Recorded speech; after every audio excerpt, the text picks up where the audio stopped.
할렐루야. 자, 히브리서 5장 말씀 잠깐 봅니다. 있습니다. 히브리서 5장 14절입니다. 아멘. 자, 오늘 본문의 말씀을 보시면 장성한 사람들은 어떤 사람인가? 단단한 음식물을 먹을 수 있는 사람은 어떤 사람인가? 그렇죠?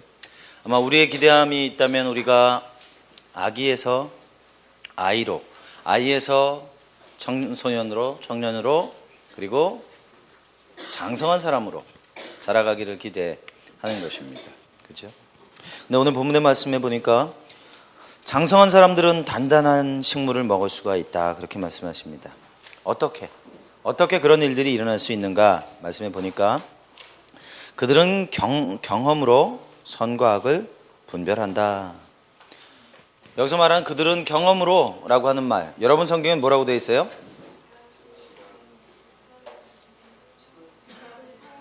지각을 사용함으로 라고 하는, 여기서 사용함으로 라고 하는 말은 practice 한다는 말입니다. 그게 뭐냐면 우리가 배우고 듣고 보고 느끼고 했던 그런 것들을 계속 반복적으로 연습하시라. 그죠? 그 정보들이 내 삶 가운데 젖어들 수 있도록, 나의 일부분이 되어질 수 있도록, 단순히 인포메이션이나 이성이 아닌 하나님께서 조명해 주신, 계시해 주신 이성으로 나타날 수 있도록 사용하시라. 그렇게 계속해서 사용하게 되면 어떻게 되냐면 선악을 분별할 수 있게 된다. 분별하게 된다는 건 트레인드 됐다는 거예요.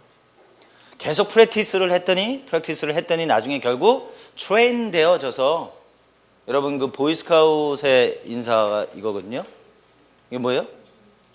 차리고 있다, 준비되어 있다, 그거죠? 예. 프랙티스를 많이 하면 많이 할수록 우리는 준비되어진 사람들로 살아갈 수 있게 됩니다. 그죠? 이미 준비되어진 사람으로 살아갈 수 있는 것이에요. 제가 전에 한번 그런 말씀 나눴는데, 제가 하나님 앞에 참 쓰임받고 싶었습니다. 그죠? 진짜 제가 쓰임받고 싶었거든요. 그래서 하나님 앞에 많이 기도했죠. 하나님 저를 좀 써주시옵소서. 제가 진짜 잘할 수 있거든요. 한번 써주시옵소서.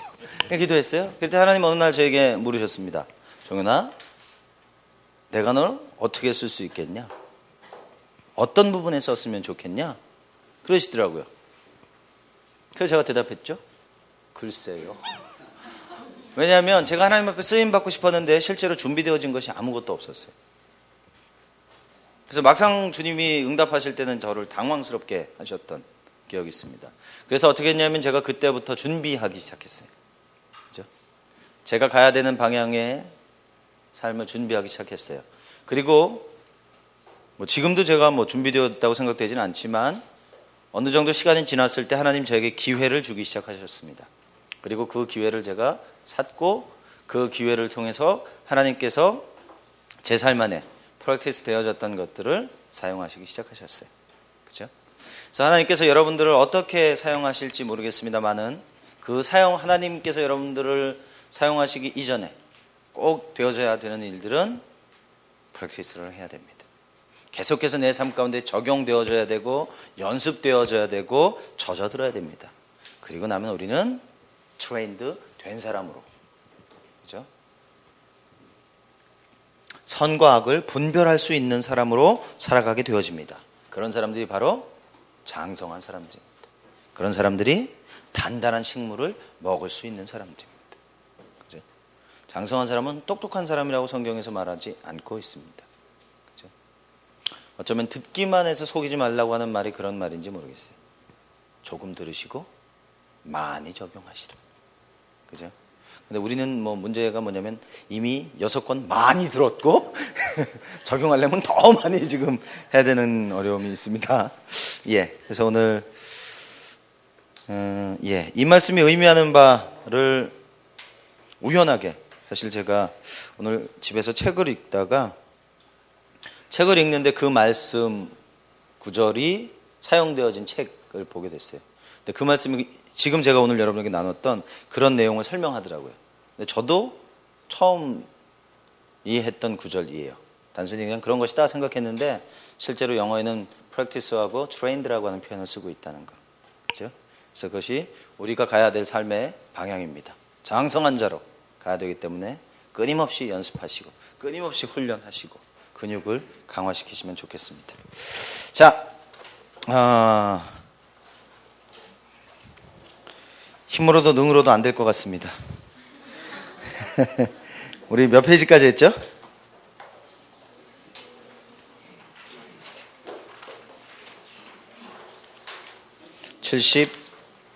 예, 그죠? 자, 가정학대.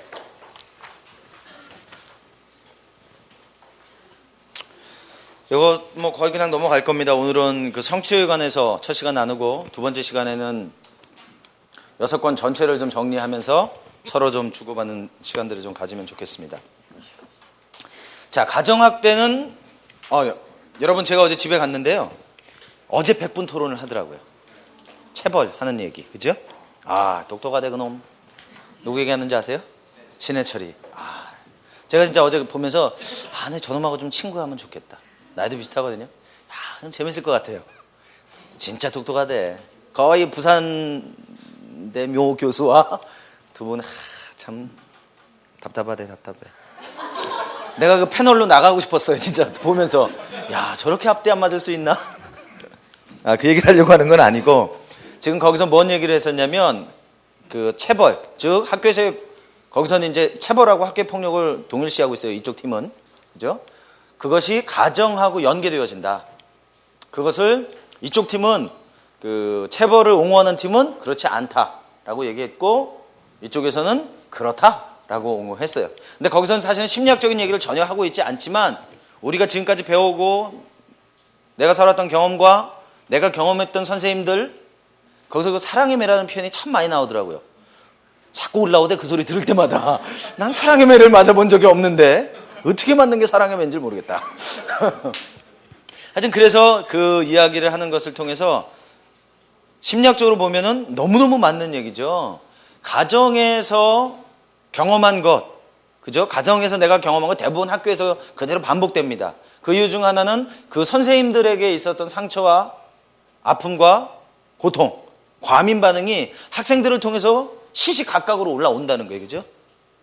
학생회가 지나가다가 선생님을 딱 쳐다보고 인사를 안 하고 딱 지나갔어요. 선생님이 보는 순간적으로 무슨 생각이 들었어요? 어렸을 때 자기가 무시당했던 생각이 들었어요. 너 일로 와. 사랑의 매. 라고 표현하고 있지만 실제로 자기 안에 있는 과민 반응이 림빅이 반응하는 것이 가는 거예요. 그럼 이미 사랑의 매라고 말하기는 어렵죠. 물론 모든 선생님이 다 그렇다는 건 아닙니다. 근데 우리의 삶을 보니까 선생님들도 사실은 동일하게 그렇게 반응할 가능성이 많다는 거예요. 제 입장에서 볼 때는. 그래서 이분들, 이 선생님들의 어린 시절을 보면 그 선생님이 학생들을 어떻게 다룰지 뻔하다. 자기 아내와 자기 아이들을 어떻게 다룰지 뻔하다. 그렇죠?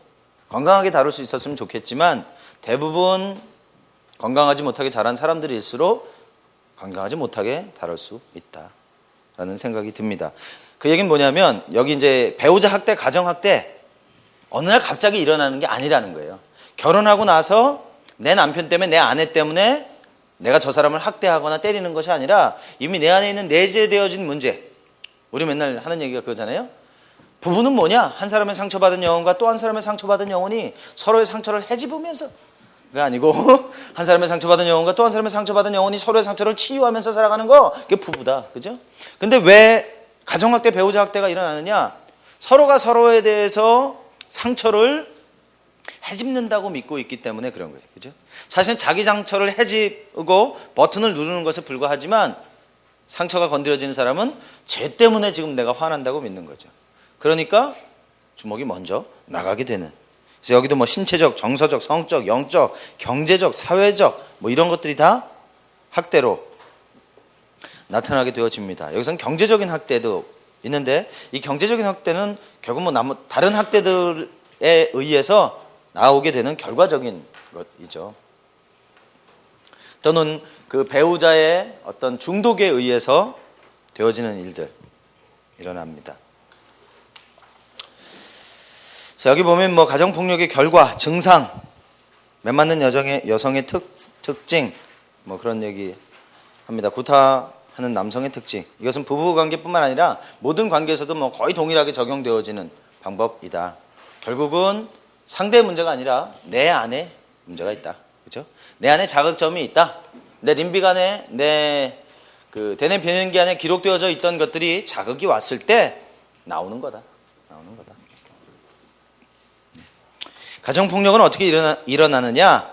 처음에 긴장이 형성되고 그 다음에 급성폭력이 나타나고 후회하고 그 다음에 또 긴장 형성하고 폭력하고 또 후회하고.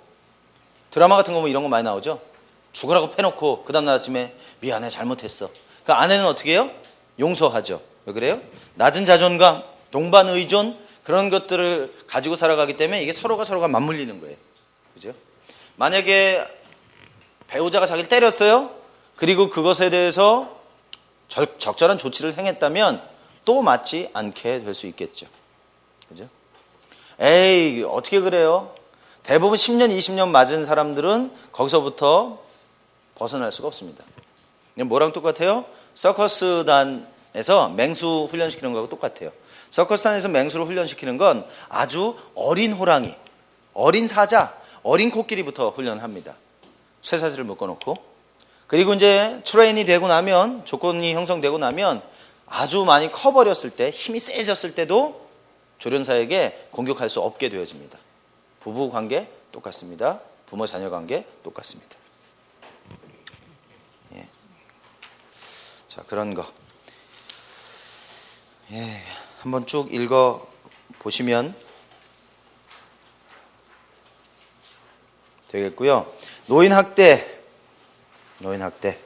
78페이지. 노인학대도 지금 우리나라도 이제 거의 노년 사회로 넘어가고 있어요. 그렇죠? 점점 이제 노년 분들이 더 많아져 가고 있는데 실제로 그것에 대해서 어떻게 우리가 대처해 나갈 거냐? 무슨 뭐 실버타운을 건설한다는 둥. 근데 실제로 그 필요보다 훨씬 모자라요. 아주 낮은 수준의 지금 이제 이 노년을 준비하는 일들이 일어나고 있어요. 그러다 보니까 이것이 자연스럽게 어떤 학대적인 형태로 흘러갈 수 있게 됩니다. 이 노인학대가 나오게 되는 배경들 중에 하나는 어떤 유교 문화가 다 나쁜 건 아니에요. 그죠? 유교 문화 중에서도 어떤 웃 어른을 공경한다는 것. 그렇죠? 그런 부분들에 있어서는 긍정적이게 우리가 평가를 해줄 수 있습니다. 그런데 그런 문화와 새로운 웨스턴 문화, 개인주의적인 문화가 맞물리면서 사실은 이게 절충이 되면 좋은데 완전히 옛날 문화들이 붕괴되죠. 붕괴되고 개인주의 문화가 들어오게 되어지면서 결국인 노인들이 재정을 갖지 못하게 되고 실제로 신체적인 힘을 갖지 못하게 되고 그런 것들이 결국은 학대로까지 연결되어지는 그런 경우들이 많이 있게 된다.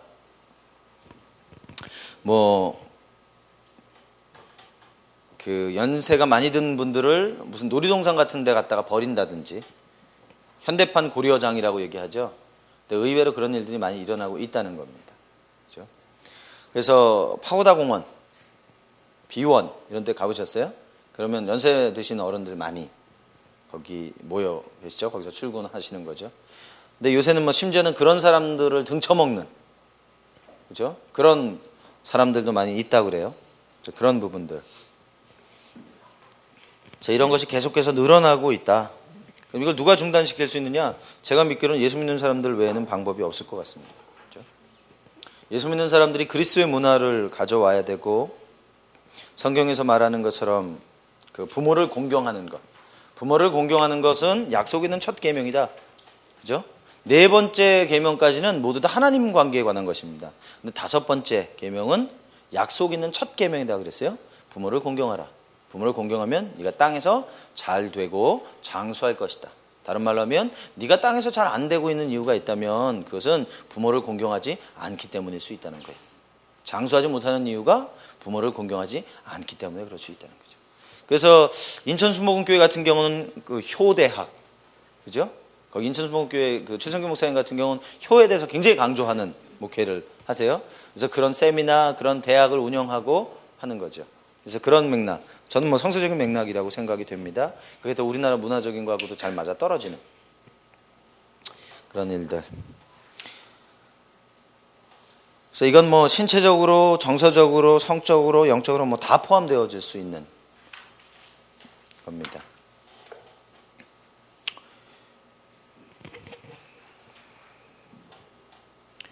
예, 이거 뭐 다 넘어가고요. 여기 보시면 이 아동 발달 심리학 얘기가 나오면서 83페이지 보시면요. 한 6가지로 나눴어요. 태아기, 탐구기, 분리기, 역할 정체성, 창조기, 사춘기 초반, 사춘기 중후반. 심리 사회적 발달을 이 정도로 나눴고, 에릭슨 7개로, 비아제는 4개, 뭐 콜버 같은 경우는 3개 이런 식으로 나눴습니다. 서로 이 포함되어져 있는 부분도 있고요. 서로 좀 다른 부분들도 있고 그래요. 그래서 보는 관점에 따라서 조금씩 다르게 보고 있고, 이것에 대한 설명은 지금 책에서 쭉 하고 있습니다. 쭉 하고 있고요. 뭘 보면 좋겠냐면 뒤로 쭉 넘어가셔서 영적 발달과의 연계성,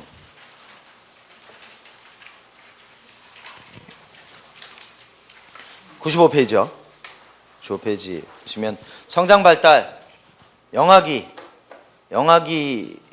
뭐 0세에서 1살 반까지다. 영적으로는 어떤 거냐? 처음에 거듭난 사람들 예수님과의 사랑과 신뢰를 형성하는 시간들이다. 그리고 아주 익사이팅한 그런 그 열정적인 그런 관계를 갖는 시기가 처음에 이제 거듭나고 난 다음에. 이것에 어려워하는 분들이 주로 모태신앙인 분들이죠. 살아오다가 거듭난 분들은 사실 굉장히 흔히 말하는 첫사랑에 대한 아주 그 좋은 기억들이 있는데, 모태신앙이었던 분들은 그냥 삶에 젖어왔었기 때문에 어떤 그런 기록할 만한 그런 경험이 없는 경우들이 많이 있어요. 그래서 그것 때문에 어려워하고, 그래서 그런 경험을 추구하고, 그래서 실제로 또 그런 경험을 하기도 하고 그렇습니다. 그래서 여기서는 뭐 꼭 그런 모태신앙은 그런 게 아니냐라고 말하는 건 아닙니다. 일반적인 것을 이야기하는 거예요. 아동기 초반은 1살 반에서부터 3살까지다. 그럼 그때는 영적으로는 어떤 시기가 되는 거냐? 영적인 시기에서는 로드십, 주님의 주님 되심을 인정하는 시기다. 주님의 주님 되심을 인정한다는 건 어떤 거겠어요? 나는 죽고 그리스도만. 그죠? 이게 굉장히 어려운 얘기죠. 지금 1살 반에서 3살이 지금 아동기 초반인데, 실제로 영적 발달에서는 주님의 주재권을 온전히 인정하는 거다라고 말하고 있다는 거예요. 그래서 그런 얘기합니다. 우리나라의 신앙생활하는 수십 년 신앙생활을 했는데 실제로 영적인 나이가 10살이 넘는 사람이 없다. 그런 얘기를 참 많이 해요. 그렇죠?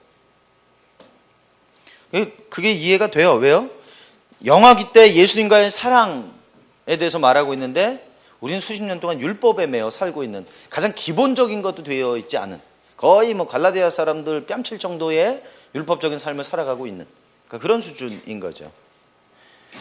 자, 아동기 중반 3세에서 6세, 그때 이제 아이들이 정체감의 문제를 다루는데 인생의 의미와 목적을 발견하는 시기다.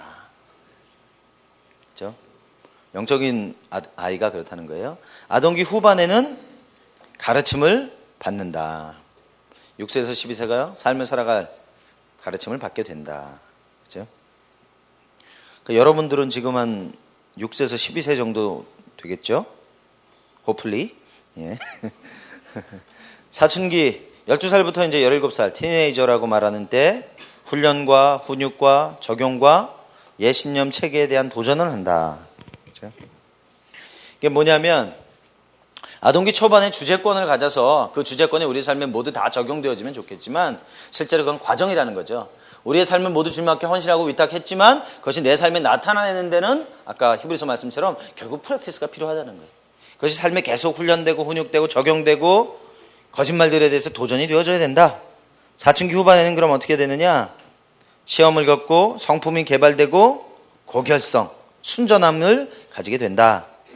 그 다음에 청년기 23세에서 35세 정도 됐을 때는 책임을 갖게 되고 은사를 사용하게 되고 사역 가운데 들어가게 된다. 35세에서 36세에서 50세를 중년기로 보는데 가지치기, 의존성이 높아짐, 깨어짐, 애도 뭐 이런 얘기 했어요. 자, 가지친다는 얘기는 뭐겠어요?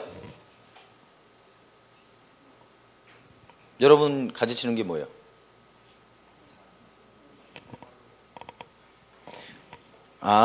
이렇게 가지치는 거 이거 팔로우. 여기서 말하는 그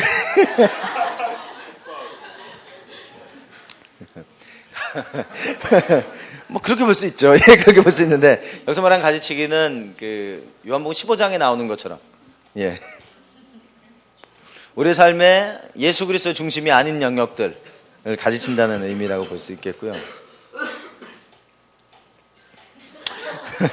그리고 의존성이 높아진다. 어디에 의존성이? 예수 그리스도에게 의존성이 높아지는 것이고, 깨어지고 애도하는 시간을 갖는다.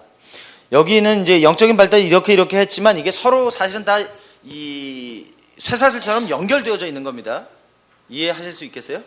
예, 그런 개념으로 이해하시고 가시면, 그러니까 아동기 초반에는 그것이 아주 낮은 수준의 것이었다가 점점 성장해 가면 갈수록 깊은 수준으로 가게 되어진다라고 보시면 되겠습니다.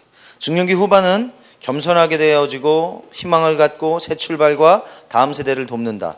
돌봄, 더 깊어짐. 이제 중년기 후반에는 주로 멘토링, 내가 멘토 당하는 게 아니라 다른 사람들을 멘토하는, 다음 세대 지도자들을 키우는, 그죠? 그런 아버지와 같은, 그리스도 안에서 일망 스승이 있지만 아비의 마음을 가진 사람은 많지 않다. 성숙한 사람은 아버지 같은 사람인 거죠. 누가복음 15장에 나오는 그런 아버지가 바로 이 중년기 후반의 아버지가 될 거고, 그리고 이제 노년기, 지혜, 성숙, 위임, 직면, 지식의 전수. 그래서 중년기 후반과 이 노년기를 비슷하게 볼 수 있겠습니다. 근데 이것은 뭐 꼭 이대로만 된다라고 볼 수는 없고요. 여러분 그 책 읽으셨다면서요? 영적 지도자 만들기. 예. 저는 뭐 얼마 전에 읽었는데 굉장히 좋은 책이었습니다. 자, 거기서 이제 그런 얘기가 나오죠. 여기서 우리가 그 맨날 얘기하는 육은 죽고 예수 그리스도가 내 생명이 되어지는 그런 경험을 하는데 얼마나 걸리는가? 그 책에서 보니까 보통 10년에서 15년 걸린다 그랬습니다.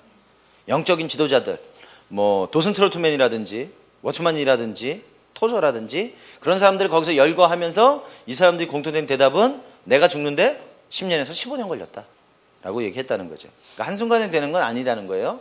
그런 것으로 본다면 여기에 나와 있는 그런 것들도 한 번에 그냥 딱 끝나버리는 게 아니라 삶의 지속적이고 반복적으로 내 안에 있는 육신이 다뤄지면서 계속해서 예수 그리스도의 생명이 드러나게 되는 거다라고 보시면 좋을 것 같습니다.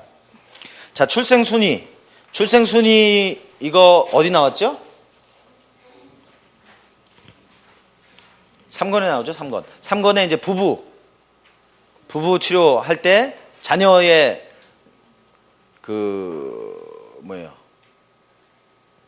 자녀의 이 출생순위, 시블링 그 보우엔 이론 할 때 나오죠. 예, 거기서 나오는 그 얘기가 지금 이 얘기하는 겁니다. 마다이냐, 막내냐, 중간이냐에 따라서 다르다는 거예요. 여기 보면 마다이들은 완벽주의자이고 리더이고 성취주의자 경향이 있고 책임감이 강하고 긴장되어 있고 심각하고 냉정하고 압력을 유지하며 절제되어 있으며 상황에 후견인 역할을 한다. 막내는 어떠냐? 막내 아이는 관심을 많이 끄는 경향이 있고 특별한 대우와 총애를 받는 경향이 있다. 그들은 즉흥적이고 낙천적이고 사교성이 풍부하고 지나치게 자신을 부리면 반항하고 조정적이다. 그들은 리더라기보다는 추종자다. 또한 그들은 의존적이고 기분이 변덕스러우며 종종 가족의 어릿광대 역할을 맡는다.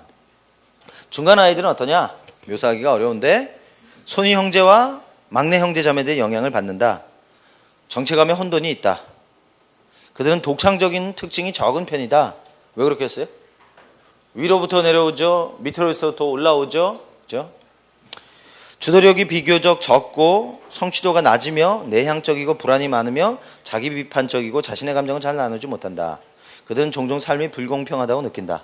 중간 아이는 마다이와 막내 아이 사이에 치인다. 그들은 짝에 맞지 않는 기묘한 아이로 비춰진다. 그들은 옷을 물려받아 입는다. 마다이와 비교해 볼 때 그들을 찍은 가족사진 앨범은 많지 않다. 왜 그럴까요? 첫 아이를 딱 키우잖아요. 부모는 첫 아이를 키우면서 한 번도 경험해보지 않은 일들을 경험합니다. 그죠? 새로운 모험이에요. 그래서 굉장히 긴장하고 부담스럽고 두렵고 그럽니다. 그러니까 이 아이에 대해서 굉장히 조심스러워요. 그리고 때로는 굉장히 스트릭하게 이 아이들을 양육합니다. 그리고 또 사진이나 비디오나 이런 것들도 많이 해요. 실험적으로도 하고 뭐 남기려고도 하고 해요. 근데 그에 반면에 막내는 또 마지막 아이이기 때문에 그 아이에 대해서 애정을 많이 쏟아요. 왜? 첫 아이를 키워봤기 때문에 어떻게 키워야 되는지 너무 잘 아는 거예요. 그러니까 이제 손이 잘 익었어요. 그러니까 막내 아이에 대해서는 굉장히 관용을 많이 베풀어 주죠. 그죠? 그러나 둘째 아이가 아주 애매한 거예요. 그죠? 다 이루었담도 아니요. 그죠? 부모 입장에서는 그러다 보니까 둘째 아이들에 대해서는 자연히 신경을 좀 덜 쓰게 되는. 그리고 나이 차이가 많은 경우는 또 이 큰 아이가 둘째 아이에게 영향을 미치기 때문에 부모는 약간 사이드로 빠지는 경우들도 많이 있어요. 그래서 어떤 사람들은 내 엄마 아빠는 큰 오빠였다, 큰 언니였다, 이런 경우들도 많이 있는 거예요. 그러니까 자기 그림 안에서는 엄마 아빠가 없어요. 그래서 중간 아이들이 그런 걸 경험할 수 있다고 얘기합니다. 자, 그러면 이제 우리가 이걸 통해서 어떤 아이디어를 얻을 수 있냐면, 막내 아이예요. 내가 막내 아이인데 내가 굉장히 리더십이 있어요. 막내 아이인데 내가 굉장히 성취지향적이야. 그렇다면 질문해 볼 수 있어요. 이 아이가 막내 아이인데 왜 이렇게 살아올 수밖에 없었을까? 그죠? 보통 막내 아이들은 그렇지 않은데, 그러니까 물론 이제 그게 정상적인 경우도 있지만 우리가 추측해 볼 수 있다는 거예요. 그럼 거기에서도 아이디어를 하나 가질 수 있겠죠. 그리고 질문해 볼 수 있겠죠. 그렇죠? 그런 것들이 이 출생 순위를 이해하게 되어질 때 사람들을 더 효과적으로 도와줄 수 있는 방법이라고 보는 겁니다. 자, 외동아이는 세상에서 가장 좋은 것과 가장 나쁜 것을 갖고 있다. 맏아이와 막내아이의 특성을 갖고 있는 것이다. 그들은 자존감이 더 높으며 지배 욕구가 적으며 권위자에 대한 적개심이 적은 편이다. 그들은 삶에서 많은 것을 요구하며 학업에서 뛰어나고 완벽주의자와 높은 성취주의자 경향이 있다. 그들은 다른 사람들과 관계를 맺는 것을 어려워하며 혼자 있는 것을 선호한다. 그죠? 우리가 외동이라고 하는 것을 생각하면은 다양한 아이디어를 얻을 수 있겠죠. 실제로 여기서 말한 것처럼 그 맏아이와 막내 아이의 그 좋은 또는 나쁜 특성을 가질 수 있게 되죠. 그러니까 부모에 따라서 이 외동 아이를 다루는 방법이 맏아이처럼 다루는 사람이 있어요. 그죠? 그리고 이 외동 아이이기 때문에 막내처럼 다룰 수 있다는 거예요. 모든 것을 다 지원해줘? 훈련하지 않아요. 또 모든 것을 훈련해? 지원하지 않아요. 그죠? 그러면 이제 이 외동 아이 같은 경우는 또 뭐예요? 모델이 없잖아요. 자라면서도 형제자매로부터의 모델이 없기 때문에 그것들이 이 아이들에게 좀 더 혼란함을 주는 그런 것들이라고 할 수 있겠습니다. 그리고 보통 형제들이 있으면 형제들과 사람과 사람이 관계를 맺는 법을 배워가게 되는데 혼자 있게 되니까 그럴 가능성이 적어진다. 그렇죠? 그런 부분들. 자, 성정체감 다 넘어갑니다. 다 넘어가시고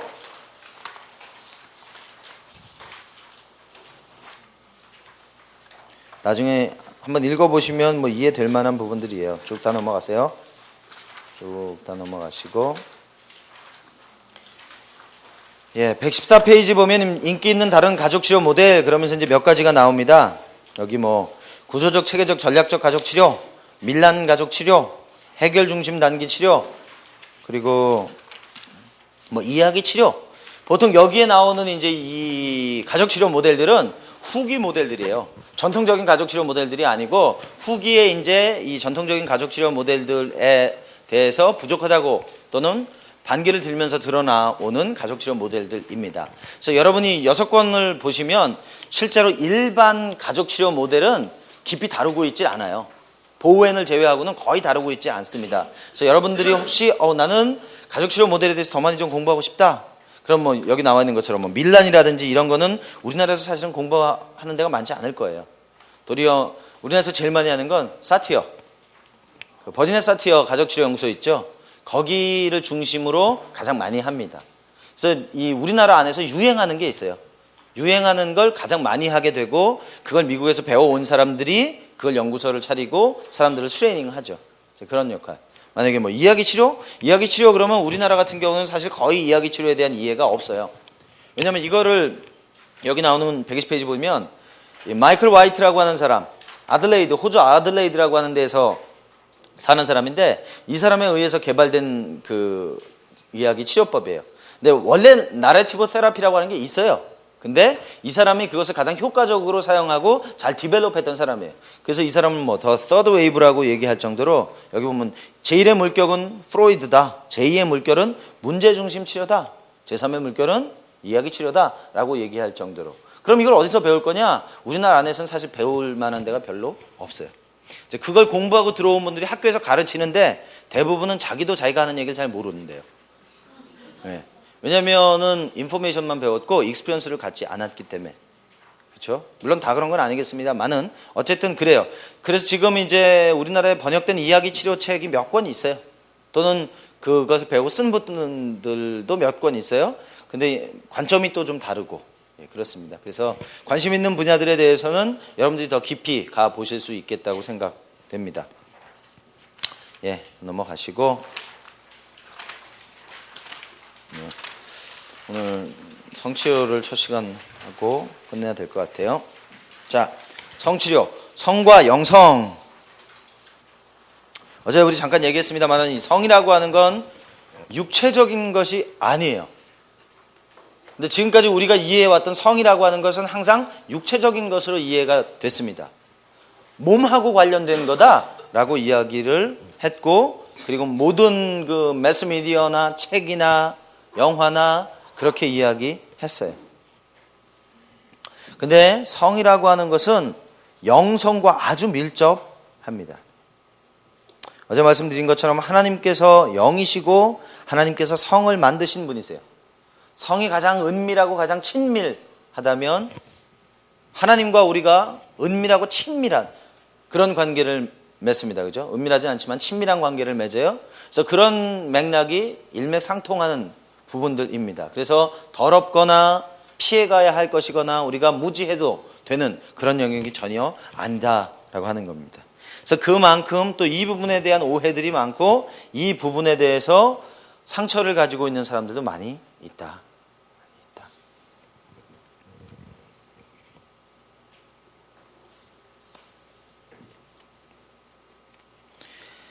자, 그래서 그러면 성이라고 하는 것은 아름다운 것이고 성이라고 하는 것은 가장 영적인 것이고 그럼에도 불구하고 왜 우리는 성적인 문제를 갖고 있느냐? 그렇죠? 타락을 통해서 가장 먼저 성적인 문제가 대두되게 되어졌다고 볼 수 있겠습니다. 타락이라고 하는 건 우리 삶의 모든 영역에 영향을 미쳤는데 성적인 영역에도 영향을 미칩니다. 아이덴티티라고 하는 것은 많은 경우에 섹슈얼리티하고 연관이 되어져 있다.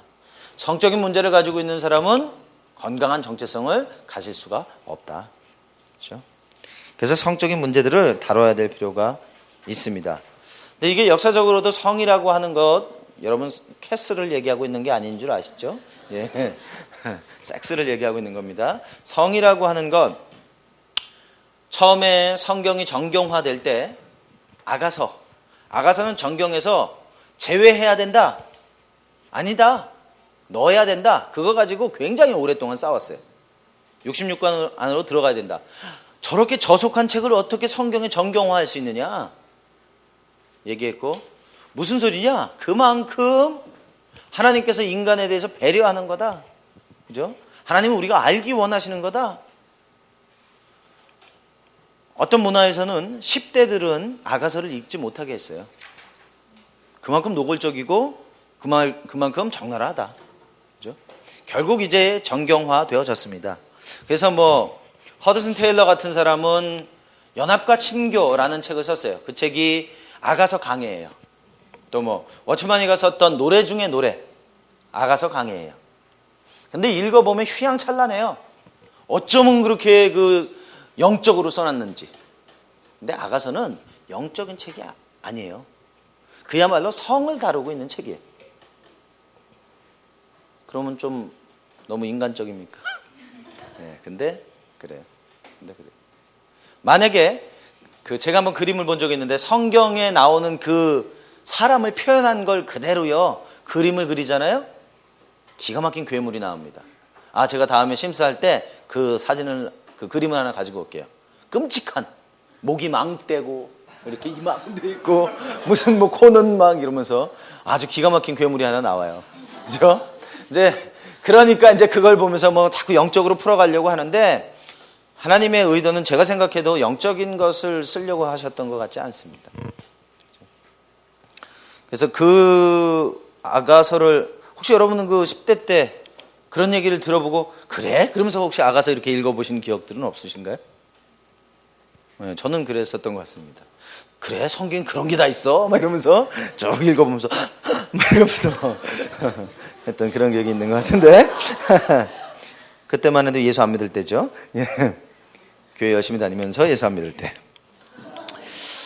예. 성은 창조의 일부분이고 하나님의 선물입니다. 남성과 여성이라고 하는 성은 죄성의 일부분인 거나 수치스러운 게 아닙니다. 그래서 이 남성과 여성을 즐기는 것이 마땅한 것이고 하나님 우리에게 하나님의 형상으로 창조하실 때부터 우리에게 의도하신 것이다. 그래서 성경의 특히 신약의 성에 관한 부분들 그리고 부부에 관한 부분들을 다룬 부분들이 주로 고린도전서 7장에 나와요. 고린도전서 7장에 이제 쭉 읽어보시면 성에 대한 아이디어들을 우리가 좀 얻을 수 있겠습니다. 이 윌리엄 베커스라고 하는 기독교 심리학자가 138페이지 보시면 그 성에 대해서 성경적인 입장을 아주 잘 요약했어요. 인간의 성적 행동에 대한 하나님의 뜻은 두 이성 간의 결혼이라는 울타리 속에서 성적 활동이 이루어지는 것이다. 하나님의 창조 질서에 입각한 어떤 특정한 성적 표현도 금지되지 않는 것처럼 그러한 골격 안에서도 광범위한 자유가 주어지기는 했지만 비정상적인 형태의 성적 충족을 선호하여 성교를 하지 않거나 회피해서는 안 된다. 예를 들어 항상 입으로 외음부를 자극하여 오르가즘에 도달하고 성교는 하지 않는 부부간의 성적 패턴은 이러한 관점에서 볼 때 비정상적인 것이다. 그러나 부부간의 오랄 섹스를 반대하는 아무런 성경적 제재는 없다. 성경적인 개념은 사랑을 포함하고 있다. 사랑에 기초하지 않고 한 파트너가 다른 한쪽에게 강요하는 행동은 정상적이지 못하다. 둘 다 원하는 행위라 할지라도 그 행동이 배우자 한쪽 또는 양쪽에 파괴적이거나 해로울 때는 사랑에 기초한 것이 아니므로 비정상적인 행위다. 형태상으로는 아무런 문제가 되지 않는 성적 행위라 할지라도 그것이 서로의 동의나 배려, 관심에 의한 것이 아닐 때는 분명히 정상적인 것이 아니다. 지금 이 한 패러그래프이 사실 성취에 관한 거의 모든 부분을 다 이야기하고 있다고 볼 수 있겠습니다. 그래서 지금 굉장히 건강한 부분에 대해서 이야기하고 있어요. 자, 그러면 우리가 정상적인 성이라는 걸 이해하려면 그 그림을 그리는 것은 그 반대적인 이해를 갖는 게 훨씬 빠릅니다. 그러니까 비정상적인 게 뭐냐라고 하는 이해를 가지면 정상적인 것에 대한 그림을 그릴 수 있어요. 그래서 비정상적인 성적인 부도덕, 그래서 잠깐 나왔던 단어죠. 포르네이아, 그런 단어들로 이제 정의할 수 있는 건데 어떤 것이 그러면 비정상적인 성이냐? 포르노그래피, 사람을 성적으로 착취하거나 사람을 성적인 대상화하는 거다. 성이라고 하는 것은 관계에 관한 겁니다. 성경 전체에는 뭐에 관한 거라고 그랬죠? 관계에 관한 거라고 그랬죠? 성이라고 하는 것도 관계에 관한 거예요. 행위에 관한 게 아닙니다. 관계에 관한 거예요. 그래서 만약에 성이라고 하는 활동이 관계를 간과하잖아요. 그럼 그때부터 그거는 성이 아닌 거예요. 하나님 우리에게 의도하신 성이 아닌 거예요. 포르노그래피가 왜 문제가 되는 거냐? 여기는 관계가 없어요. 모든 것이 다 물질이 되고 대상이 되어져 버립니다. 그렇죠? 사고 날 때 얘기했었나요? 성중독 얘기할 때 성중독자들에게 모든 사람들은 성적인 대상이지 관계의 대상이 아닙니다. 그죠? 지정의가 만나고 마음과 마음이 만나는 관계가 아니고 내가 힘을 가지고 있거나 돈을 가지고 있으면서 내가 원하는 것을 얻어내는 그런 관계에 불과해요. 그래서 그것으로 인해 폭력도 나오고 성을 사고 파는 일도 나오고 그렇게 되어지는 것이다. 그래서 이 성적으로 노골적인 사진, 잡지, 서적, 영화, 비디오, X등급이나 몇몇 R등급 영화, 우리나라 같은 경우는 X등급 영화는 정상적으로 판매할 수 없습니다. 그렇죠? X등급이라고 하는 건 그 포르노를 얘기하는 거예요.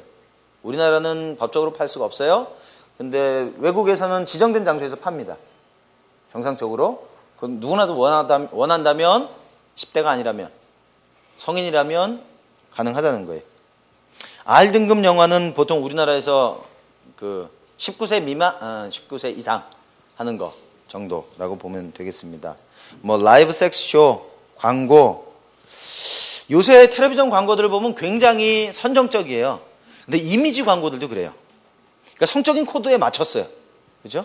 그래서 그 코드가 맞는다는 얘기는 왜 그걸 그렇게 하느냐면, 만약에 이 음료수 광고를 성적인 코드에 맞추게 되면 이게 조건화가 됩니다. 우리가 이 음료수를 딱 보는 순간 성적인 코드가 작동을 하는 거예요. 그러니까 어떻게 해요? 그 코드가 작동하니까 디자이어가 생기겠죠? 디자이어가 생기니까 가서 사게 된다는 거예요. 그죠? 무슨 얘기인지 이해되시죠? 그런 의미에서. 비타 500. 자. 그리고 이제 포르노그래피가 또 뭐랑 연결되게 되냐면, 보통 이것과 자유행위가 보통 같이 연결되어져 갑니다. 그러면서 이제 점점 이것이 이제 발전되어져 가는데, 성적인 문제를 일으켰던 많은 사람들의 시작이 바로 포르노그래피하고 대부분 연관되어져 있다라고 하는 거예요. 그게 어떤 형태가 되어졌든지 간에. 그죠?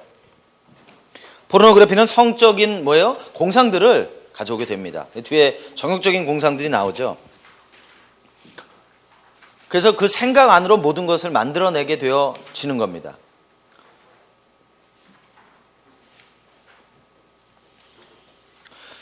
정욕적인 공상이 실제적인 포르노그래피를 보는 것이나 아니면 어떤 성적인 관계를 갖는 것과 똑같은 효과를 가질 수 있다는 거예요. 공상한다는 거는 생각한다는 거고 이미지를 그린다는 거거든요. 공상하고 생각하고 이미지를 그리면 어떻게 되느냐? 우리의 몸에서 동일한 반응이 나오게 된다는 거예요. 그죠? 그래서 사실 공상은 이미 공상이 아닙니다. 우리에게는 이미 사실일 수 있는 거예요. 그죠? 그래서 우리가 그런 얘기 많이 하잖아요. 성경 내에 나오죠. 마땅히 생각할 것 이상의 것을 생각하지 마라. 왜냐하면 그것을 생각하는 것 자체가 이미 행위라는 거예요. 그죠? 액팅아웃을 하는 것뿐만 아니라 그 생각 자체가 이미 우리 안에 영향을 주고 있는 것이기 때문에 그런 거다.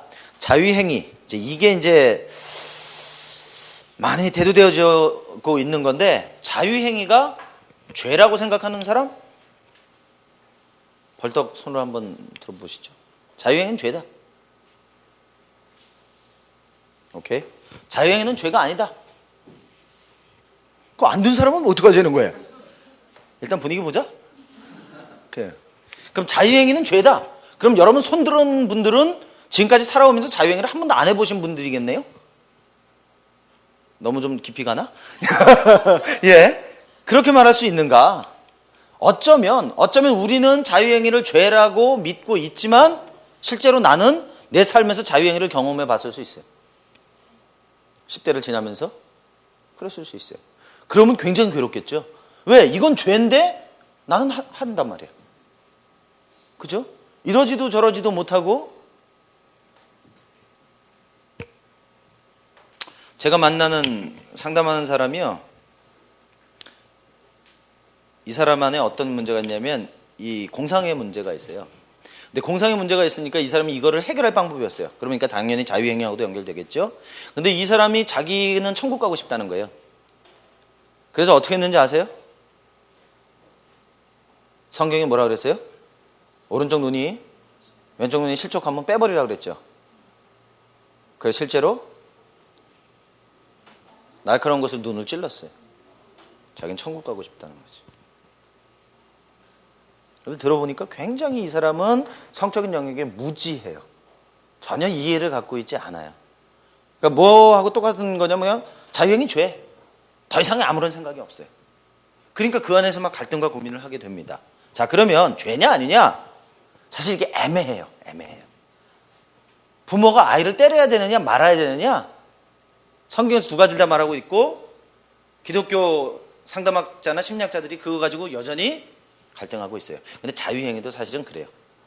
흑백 논리로 이야기할 수가 없는 부분이라는 거예요. 죄가 될 수도 있어요. 그러나 죄가 아닐 수도 있어요. 죄가 아니다라고 하는 입장에서는 주로 발달학상으로 봅니다. 우리 앞에서 아까 그 심리학적 발달 잠깐 얘기했잖아요. 그 발달 과정에 있어서 2차 성징이 나타날 때 실제로 자유행위를 하는 것도 2차 성징의 현상 중에 하나로 보는 거예요. 그리고 넘어간다. 그래서 그런 정도라면 죄가 아니다. 자, 근데 문제는 뭐냐? 분을 내어도 죄를 짓지 말고, 그죠? 성경에 화내는 거 죄가 아니야. 근데 죄하고 아주 가까워. 그런 것처럼 자유행위라고 하는 것 자체가 죄가 아닐 수 있지만 그건 곧바로 다음 행동하고 연결되어지기 때문에 문제가 된다. 그죠? 자유행위하고 연결되려면 뭐가 있어야 되겠어요? 정욕적인 공상이 있겠죠? 또 뭐가 있겠어요? 포르노그래피랑 연결되겠죠? 이런 것들이 다 맞물리기 때문에 결국 이게 정욕적인 것이다. 근데 이게 또 애매한 게, 그러면은 그런 것들을 하지 않는, 이런 뭐 포르노그래피나 공상이나 이런 것 하지 않는 상태에서 자유행위는 그럼 인정하느냐? 어떤 학자들은 인정해요. 기독교 심리학자들. 어떤 사람들은 인정하지 않는다. 분명한 건 심지어 이 자유행위라고 하는 것에 대해서 패트릭 한즈나 몇몇 사람들은 긍정적으로 바라보면서 자기를 사랑하는 방법이다라고까지 얘기해요. 굉장하죠, 그죠? 내 이웃을 내 몸과 같이 사랑해라. 그 자기를 사랑하는 것 중에 하나가 자유행위다까지 이야기하는 사람들이 있다는 거예요. 그죠? 물론 여러분 교회 가서 이런 얘기하면 바로 교회에 쫓겨납니다. 그러니까 뭐 한국 교회에서는 그렇게 말하고 있지 않아요. 100% 죄라고 말하고 있어요. 예. 근데 저는 모르겠어요. 사실 잘 모르겠어요. 어떤 것인지. 근데 분명한 선은 있다고 생각됩니다. 결국 이 자유행위라는 것을 왜 하는가라는 게 중요하겠죠. 왜? 육이죠. 육. 하나님 나라와 그 영광을 위해서 하나요? 그죠? 아니죠. 그렇지 않죠. 만약에 아무리 좋은 것이라 할지라도 주께서 말씀하시지 않는다면 그건 죄가 되는 것처럼, 그죠? 그런 맥락으로 본다면 여러분이 평가하실 수 있는 거라고 생각됩니다. 그죠? 그 얘기는 조금 이제 그런 여유를 드릴 수 있는 거예요. 그 아치볼트 하트라고 하는 사람이 쓴 책 중에 남자들의 성 감추어진 비밀은 뭐 그런 책이 있어요. 그 믿음의 글들 10몇 년 전에 이제 번역된 책인데, 그게 일반 기독교인들을 대상으로 여러 가지 성적인 것들을 설문조사한 결과들이에요. 그러면서 결국 도출한 결론은 뭐냐면, 어쩌면 여러분들이 지금 그렇게 고민하고 갈등하고 괴로워하는 그 성적인 문제는 실제로 문제가 아닐지 모른다. 모든 사람들이 다 겪는 것일지 몰라 라고 얘기하는 거예요. 그죠? 그래서 이것이 여러분 삶의 성이라고 하는 것이 여러분 삶의 가장 커다란 문제가 아닐 수 있습니다. 아닐 수 있어요. 그렇죠? 그래서 이런 것 때문에 날마다 저녁에 집에 가서 옷을 막 찢고 죄책감과 막 그 수치심과, 그리고 아침에는 억지로 또 일어나서 사람들을 마주 대하고 그렇다라고 한다면 그런 사람들은 조금 성에 대한 이해를 좀 다시 해볼 필요가 있겠습니다. 그렇죠? 지금은 이제 시중에서도 성에 관한 책들이 또 많이 나와 있거든요. 그리스도인들이 쓴 책들. 관점이 조금씩 다르지만 거의 공통분모들이 있어요. 그 책들을 보면서 나를 좀 이해할 수 있어요. 그렇죠? 그러면은 되지 않겠는가? 자, 여기는 이제 강박적인 자유행위는 죄에 해당한다. 그렇게 얘기합니다. 지금 이 책은 주로 브루스 박사님의 관점에 의해서 쓰여졌어요. 브루스 박사님은 그렇게 봅니다. 자유행위 자체는 죄가 아니다. 죄가 될 수 있다. 그리고 강박적인 건 죄다. 근데 뭐 굉장히 애매해요. 이거 선을 어떻게 잡을 수 있느냐라고 하는 문제. 근데 뭐 이것도 자유라고 하는 것 자체도 관계적인 선상에서 본다면 그리 긍정적이라고 보기는 어렵겠죠. 그죠? 결혼관계 안에서의 사랑 없는 강박적인 섹스. 이거는 보통 이제 강간이라고 합니다. 부부강간이라고 그래요. 한동안 그 페미니즘 얘기 대학에서 많이 할 때 이런 얘기 많이 나왔습니다. 이게 죄냐 아니냐? 범죄냐 아니냐? 강간이냐 아니냐? 예.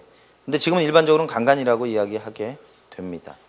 결혼관계 안에서 사랑이 없다는 얘기는 관계가 없다는 거예요. 대상화된다는 거예요. 그죠? 그럼 결혼관계 안에서의 학문성교, 뭐 이것 자체가 우리가 이야기할 정도 수위를 넘어갔죠. 근데 이게 이제 웨스턴 문화 안에서는 뭐 너무 비일비재하고, 심지어는 일반 서점에 가도요, 이런 것들을 다루고 있는 책들이 너무 많아요. 근데 더 웃기는 건 뭐냐면 긍정적으로 받아들인다는 거예요. 그게 기가 막힌 얘기죠. 이제 그런 거. 그러니까 여기서는 마땅히 그리스도인들은 말도 안 되는 소리다라고 말하고 있습니다. 그리고 대부분 이런 경우는 이제 어떤 동성애적인 것하고 연결되어져 있기 때문에 더 그렇고요. 결혼 관계 안에서의 원치 않는 오랄 섹스. 왜 이야기를 다루고 있느냐? 그럼 결혼 관계 안에서의 원하는 오랄 섹스는 가능한 거냐? 그런 얘기가 나오죠. 그죠? 고개 들고 서로 쳐다보기도 좀 낯뜨거운 얘기들이 지금 막 나오고 있죠. 예. 결혼 관계 안에서는 모든 것이 다 가능하고 또 모든 것이 가능하지 않습니다. 아까 누구예요? 윌리엄 바커스의 이야기처럼, 예. 부부가 서로 동의하고 서로 인정할 때는 가능합니다. 그죠? 그러나 서로가 원하지 않는다면 그거 자체는 이미 건강한 것이 아니다. 그죠? 그래서 원치 않는 경우라면 하지 않는 것. 그것이 배려하는 거고 사랑하는 것이다. 혼외 정사. 당연히 말도 안 되겠죠. 혼외 정사는 결혼하지 않은 사람들 간에 일어나는 것에 대해서 말하고 있습니다. 그리고 외도, 매춘, 동성애. 뒤에서 그런 얘기가 나오는데 지금 동성애에 관한 얘기가 굉장히 좀 대두되어져 있잖아요. 이것이 대두되어지게 된 가장 첫 번째 계기가 뭐냐면 킨제이라고 하는 사람이 있었던 그 조사, 킨제이 보고서라는 거 들어보셨어요? 예, 그게 어떤 거의 성의 혁명 같은 그런 책이었는데 그 사람의 책이 굉장히 정확하지 않답니다. 정확하지 않고 그런데다가 거기서 이 동성애에 관한 것에 대해서 굉장히 많은 퍼센테이지의 사람들이 있다라고 기록을 했다는 거예요.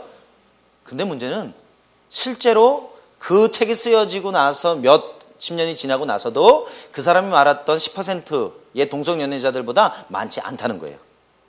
그러니까 그렇게 쓰여진 배경들이 뭐냐? 결국 이 킨제이라고 하는 사람 자체가 성적인 문제를 가지고 있었어요. 이 사람 자체가 그 아주 난잡한 성적인 문제, 자기 와이프하고의 관계나 이런 문제들을 가지고 있었기 때문에 자기 나름대로의 관점을 어떤 객관화한 것처럼 보였던 거죠.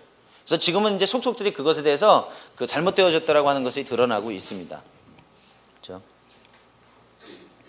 매춘, 아동성학대 이렇게 쭉 나왔던 얘기. 노출증, 이것도 우리 옛날에 얘기했죠? 노출증 뭐예요? 바바리맨. 예. 그런 것들을 노출하면서 자기한테 굉장히 강한 자극을 경험하는 거예요. 그죠? 그러니까 어떤 행위를 하는 이유는 다 뭐냐면 자기 안에 내적인 흥분을 얻기 위한 거예요. 그리고 관음증, 보이얼리즘. 다른 사람들이 그 옷 벗는 거, 이런 거 이렇게 망원경 같은 거로 몰래 훔쳐보는 거. 근데 문제는 뭐냐면 멈출 수가 없다는 거예요. 똑같아요. 누군가가 옷을 벗는다든지 어떤 성적인 행동을 하는 걸 볼 때 그것을 통해서 흥분하는 사람이에요. 그럼 이 사람은 실제로 어떤 부부간의 성관계나 이런 게 만족감이 있느냐? 없어요. 거기에 만족하지 않고 이 보는 이런 것들, 훔쳐보고 이런 게 성적인 흥분을 준다는 거예요. 어떻게 그럴 수 있겠는가? 내적인 시스템의 변화가 그렇게 온 거예요. 성희롱 이건 성희롱 이런 거하고도 속한다고 볼 수 있습니다. 그 올림픽 한다고 무슨 광장 같은 데 모여서 응원하고 그러면서 이제 성적인 폭행이나 이런 게 많이 있다고 그러죠. 이제 그런 거. 때로는 언어적일 수 있고 언어적이 아닐 수도 있고 이런 거. 수간. 이것도 우리가 사실 얘기할 만한 건 아닙니다만은 이게 이제 웨스턴들은 그냥 너무 이런 게 많아가지고 동물들하고 성적인 행위를 하는 거예요. 쉽게 말하면 성관계를 하는 거예요. 이런 거. 근데 이게 아마 수천 년 되어진 건 사실인 것 같아요. 왜냐면 성경에서도 기록하고 있다는 거예요. 그것에 대해서. 돌로 맞아 죽어야죠. 성경이 그렇게 말하고 있다는 거예요. 예. 사랑해야지. 자, 복장 도착증. 반대 성의 옷을 입음으로써 성적 흥분을 얻는 거다. 예.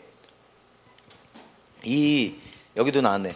게이거나 아니면 레즈비언이기 때문에 옷을 그렇게 입는 게 아니고요. 그냥 다른 옷, 그 반대성의 옷을 입으면서 여전히 성적인 흥분을 갖는 경우들입니다. 그리고 이것과 맞물려서 여기 보면 물품음란증이 옆에 있죠. 이거는 그 반대성의 사람들의 어떤 속옷이라든지 그런 것들을 훔치는 거예요. 그 물품들을 통해서 자기 안에 어떤 만족감을 얻어내는 그런 것들입니다. 성전환증. 성적 가학증, 세디즘, 피학증, 메조키즘. 이 두 사람이 만나면 천생연분이겠죠. 한 사람은 학대하면서 만족하고, 피학증은 학대 당하면서 만족하고, 그죠? 이런 케이스. 둘 다 정신병원에 있어야 되겠죠. 그 다음에 강간. 이것도 사회적인 문제로 지금 굉장히 많이 대두되고 있는데, 제가 오늘 오다가도 이건 뭐 강간하고 관련된 건지 모르지만 오다가 뉴스를 잠깐 들었는데, 그 뉴스에서 이제 그 지금 연쇄살인했던 사람이 잡혔대요. 뭐 연쇄살인이 하도 많으니까 저도 어디서 살인인지 모르는데 하여튼 그 장면부터 딱 들었어요. 이 사람이 잡혔는데 뭐라고 얘기하냐면 자기는 지금도 사람을 죽이고 싶대. 그 사람 죽일 생각하면 자기는 흥분된대요. 이미 잡혔어요, 그 사람은. 아유, 기가 막힌 얘기지. 근데 그게 이 강간도 비슷합니다. 그런 식으로 작용하는 거예요. 그래서 멈출 수가 없는 거예요, 멈출 수가. 데이트 강간. 이게 일반 사람들에게서 많이 일어나는 일들이라고 얘기합니다. 데이트하는 것 통해서 대부분 이제 처음 이제 만나서 그 데이트 하다가 일어나는 일들. 시체 기호증. 처음 들어보는 분도 있을 거예요. 시체들하고 성적인 관계를 갖는 거예요.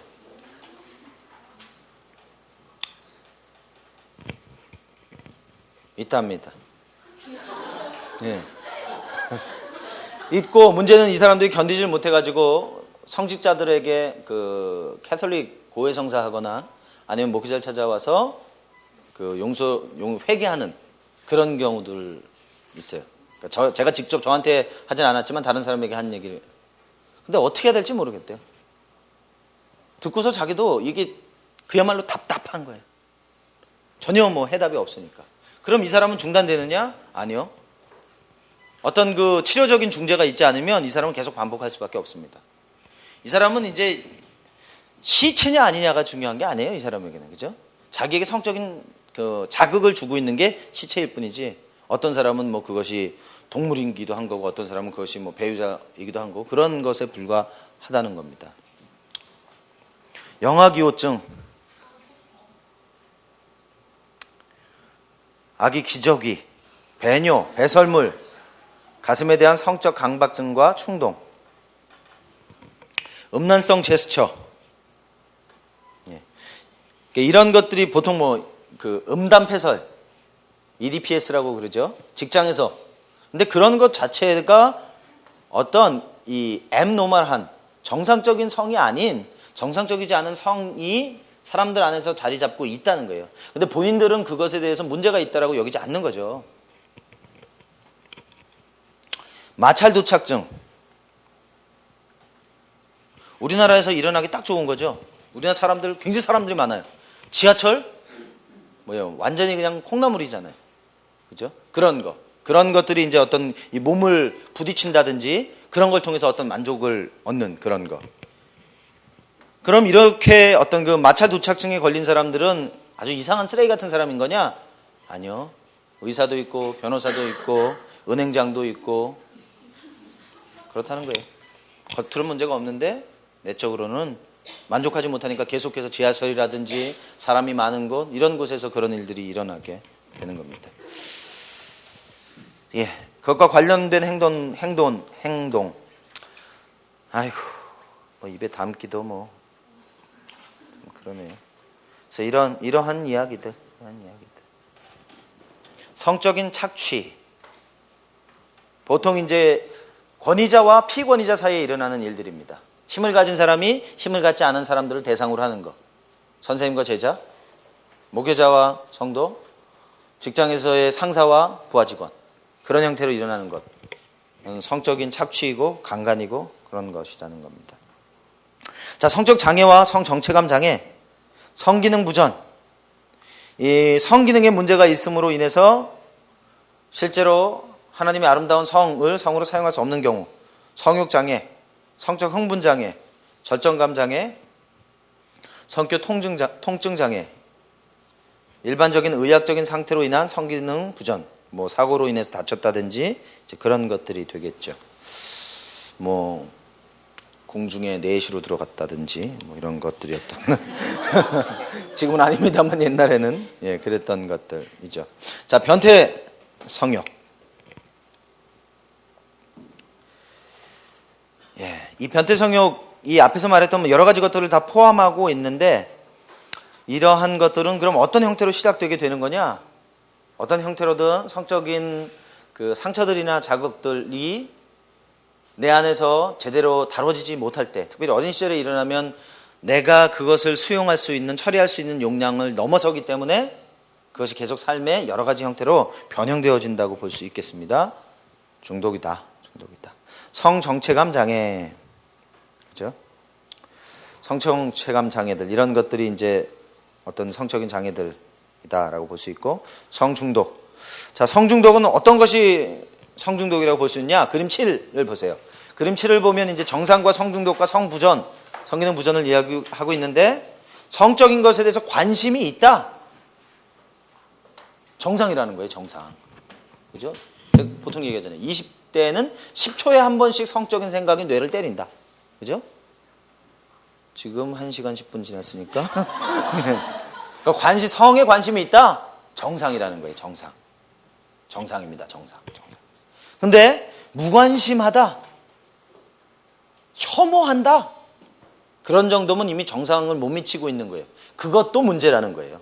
그죠? 그리고 과잉적인 관심, 그죠? 그리고 과잉적인 강박으로 가면 이미 중독으로 가고 있다. 제가 아는 어떤 분이 이제 성중독이세요. 근데 이제 그분이 사회적으로는 전혀 문제가 없는 분이에요. 근데 이분이 이제 자기 이야기를 나누면서 그런 얘기를 합니다. 저녁에 이제 텔레비전을 본다는 거예요. 텔레비전을 보고 있는데, 그 호주니까, 호주 텔레비전은 시간이 늦으면 늦을수록 뭐예요? 7살짜리, 12살짜리, 15살짜리, 19살짜리 이런 식으로 등급이 쭉 올라가죠. 근데 이제 우리나라는 드라마 같은 거 하면 어때요? 1시간 하면 1시간 내내 드라마 보잖아요. 근데 얘네는 그렇지가 않아요. 15분 단위로 광고들을 해요. 그러니까 드라마 하다가 광고가 서너 번 나와. 명 짧은 사람은 그거 다 못 봐. 하나 다 못 보는데, 그런데 그 중간중간에 나오는 그런 광고들이, 우리나라 요새 광고도 선정적인데 그 사람들은 어떻게 했어요, 그죠? 그러다 보니까 이 사람이 이제 어떤 반응을 하냐면, 뭐예요 이거? 리모컨을 가지고 그 쉬는 시간이 딱 되잖아요. 되면 리모컨을 계속 찾아다니는 거예요. 뭘 찾아다니냐면 여러 방송국에 나오는 선정적인 장면들. 이해돼요? 그러니까 그게 굉장히 민감하고 자동적이라는 거예요. 쉽게 말하면 다른 방송에서 그 드라마 장면이 그 비키니 수영복을 입고 수영하는 장면이 나왔다. 그럼 딱 돌아가다가 거기 딱 멈췄다가 그 장면 딱 지나가면 또 딱 넘어가는 거예요. 근데 그게 굉장히 자연스럽고 집중적이라는 거예요. 그죠?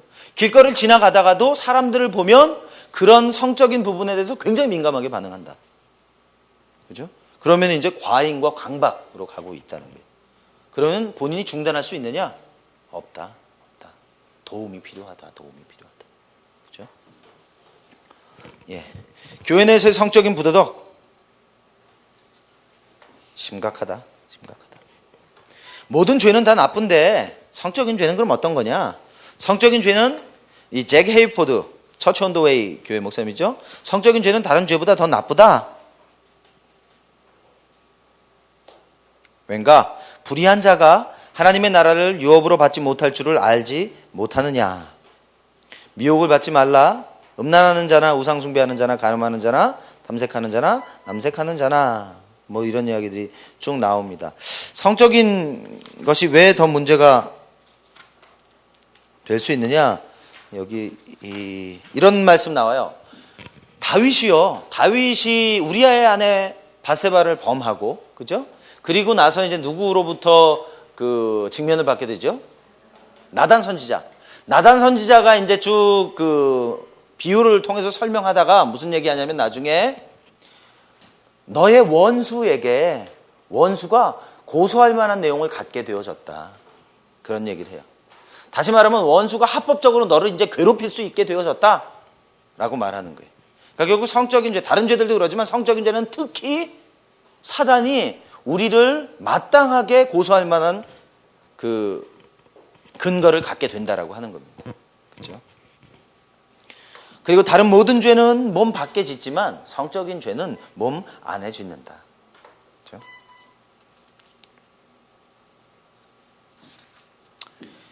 교회 내 부도덕 발생률. 지금은 이 교회 안에서 일어나는 이 성적인 문제들에 대해서 나오는 책들도 좀 있고요. 이것을 그 연구하는 데도 있고요. 또 그 프로미스 키퍼 뭐 이런 사람들 아니면은 그 포커스 온 더 패밀리 그 누굽니까? 포커스 온 더 패밀리를 주관하는 그분이 리서치한 그런 결과들이 많이 나와 있어요. 근데 교회 안에 많은 성적인 부도덕이 있다. 지도자들도 여기 어디 아마 그런 게 나올 텐데 지도자들도 23% 여기 나왔네요. 149페이지에 보시면 300명의 목회자를 대상으로 설문했는데 23%가 성적으로 부적절한 행위를 한 적이 있다. 12%는 실제로 선교를 했고 18%는 다른 형태의 성적 접촉을 했다고 응답했다. 이런 얘기가 있어요. 이제 목사님들을 모아놓고요. 그 심스 같은 학교를 합니다. 심스 같은 학교래요. 그러다 보니까 뭐가 있겠어요? 내적 치유가 있겠죠. 예, 내적 치유를 해요. 내적 치유를 하는데 하필 그때 강사가 싱글 자매였어요. 그래서 이제 강의를 하다가 이제 뭘 하게 되냐면 자기가 다 목사님이니까 자기가 이제 죄를 회개해야 될 거 아니에요. 그죠? 그리고 자기의 상처를 내어놓아야 될 거 아니에요. 근데 모든 목사님이 이구동성으로 나는 저 사람 앞에서 내 죄 얘기 못한다. 싱글 앞에서 더더군다나 흔히 말하는 평신도 앞에서. 그래서 결국은 교체됐어요. 그러니까 강의는 했지만 실제로 사역은 연세가 많이 든 장로님이 하셨어요. 왜일까요? 인생의 옆문으로 뒷문으로 가보니까 다 그놈이 되라는 거예요. 목회자들인데 뚜껑 딱 열어보니까 똑같더라는 거예요. 똑같이 성적인 문제를 다 가지고 있더라. 그렇죠? 그러면 이제 왜 그렇게 이제 그런 일들이 일어나느냐? 왜 그런가 봤더니 특히 목회자들은 이 사람들을 볼 때 슈퍼맨으로 바라봐요. 그리고 거의 뭐 하나님과 동기동창으로 바라보죠. 그러니까 이 사람들은 그렇게 하지 않을 것이다 라고 하는 이상을 가지고 있어요. 그죠? 그래서 이렇게 교회 안에서도 이렇게 상담을 하는데 이게 지금 뭔가 지금 석연치 않은 장소이고 시간인데 그걸 받아들인다는 거예요. 그러면서 이제 문제가 일어날 수 있는 거죠. 모르겠습니다. 지금 모르겠지만 목회실에 침대 갖다 놓는 교회들 많아요. 그게 이제 이유가 뭐냐면 이런 거죠. 교회에서 새벽 기도하고 교회에서 맨날 먹고 자고 하다 보니까 결국 이 잠자리가 좀 필요하더라. 그래서 목회실에 침대를 놓는다.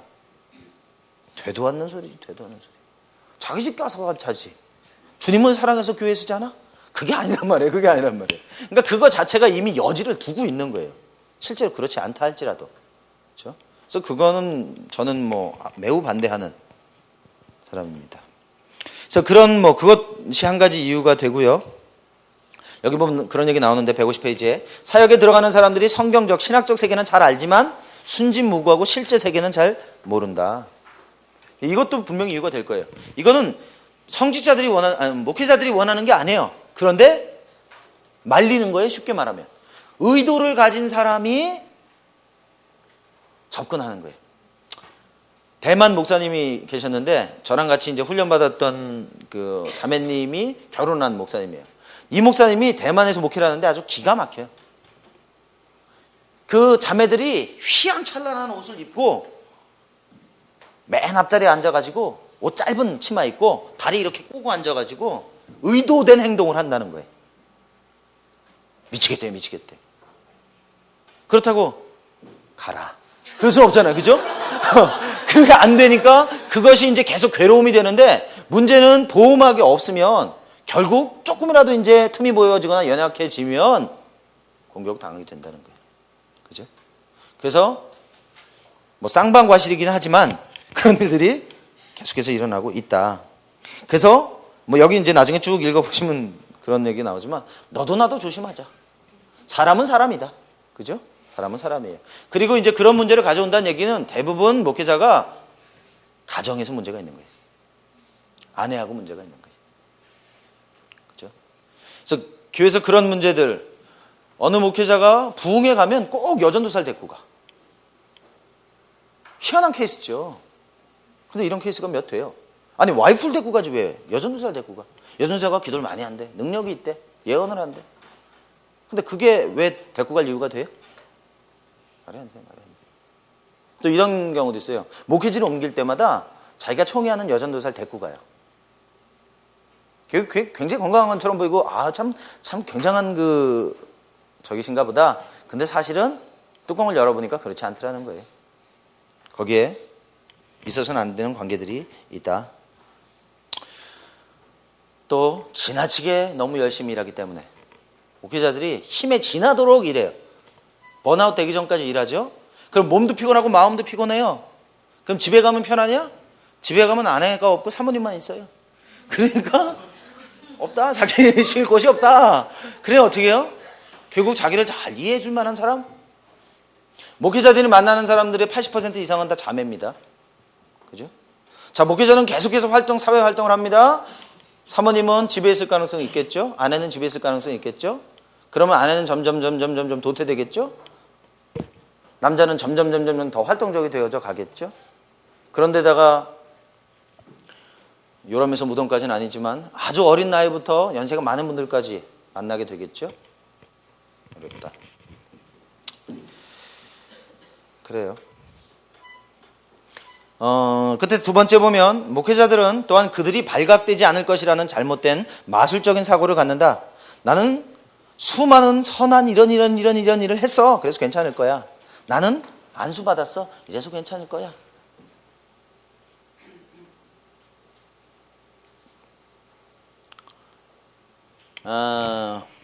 노우호 목사님이라는 분이 있어요. 혹시 들어본 적 있어요? 에스라 성경 읽기. 예. 4박 5일인가 일주일인가 신구약 전체를 통독하는 한 130회 이상을 통독했다는 분이에요.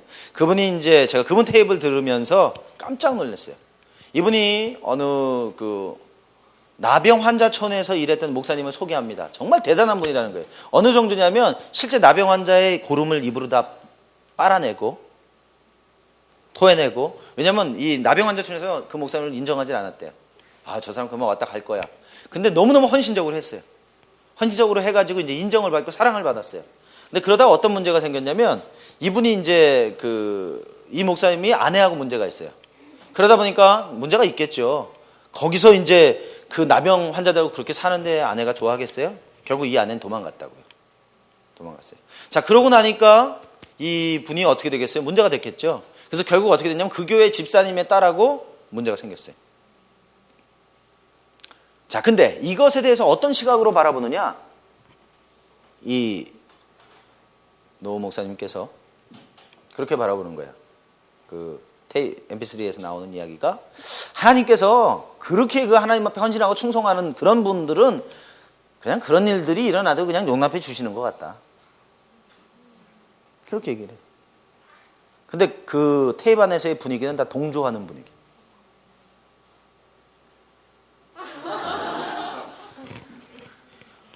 아니 어떻게 그런 발상이 나오는지 모르겠어요. 근데 그분이 제가 볼 때는 정말 탁월하거든요. 성경을 보는 눈이 있고 정말 성경 전체를 꿰었다는 생각이 들어요. 근데 너무 상식적인 건데 이걸 비상식적인 이해를 가지고 있더라고요. 본인이 목회자라 그런가? 모르겠어요. 그래서 그런 것이 마술적인 거예요. 매직하라는 생각이에요. 그렇지 않습니다. 그 사람이나 목회자든 아니든 똑같아요. 직임만 다른 거예요. 그죠? 하나님하고 동기동창 아니에요. 그죠?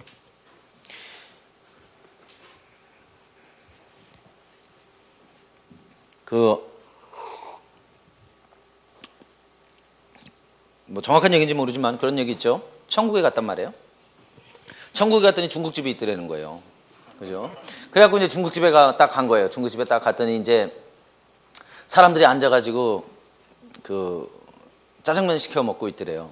근데 어떤 사람은 짜장면 되게 많이 먹고 있고 어떤 사람은 몇 그릇 안 먹고 있고 그러더래요. 그래서 이상하다 보니까 짜장면을 많이 먹는 사람들은 보니까 땅에서 하나님 잘 섬기고 그러니까 상급이 그런 식으로 표현됐던 모양이에요. 그 어떤 사람은 조금 먹고 그래서 이 사람도 하나 시켜 먹었대요. 근데 서빙하는 사람들을 보니까 누군가 봤더니 장로님들이시더래요.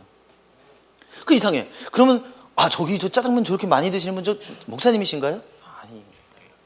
그러니까 그럼 목사님들은 다 어디 가셨나요? 그랬더니 걔 배달 나갔어. 그러더라는 거예요. 이러다 보니까 거의 목회자는 굉장히 그냥 아주 나쁜 사람들인 것처럼 얘기를 하는데 대부분 그렇지 않습니다. 대부분 그렇지 않아요. 성경에 분명히 그런 말씀도 하시죠. 말씀을 가르치는 자와 모든 좋은 것을 함께 해라. 그리고 너희 지도자들은 너희 영혼을 위해서 싸우고 경성하는 사람들이다. 그렇게 얘기합니다.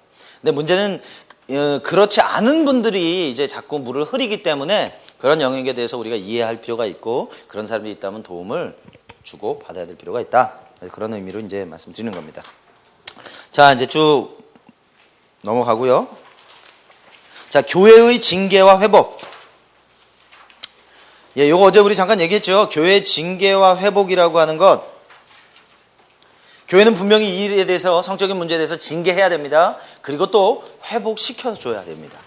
그렇지 않으면 사실 이런 문제에 대해서 자, 성병.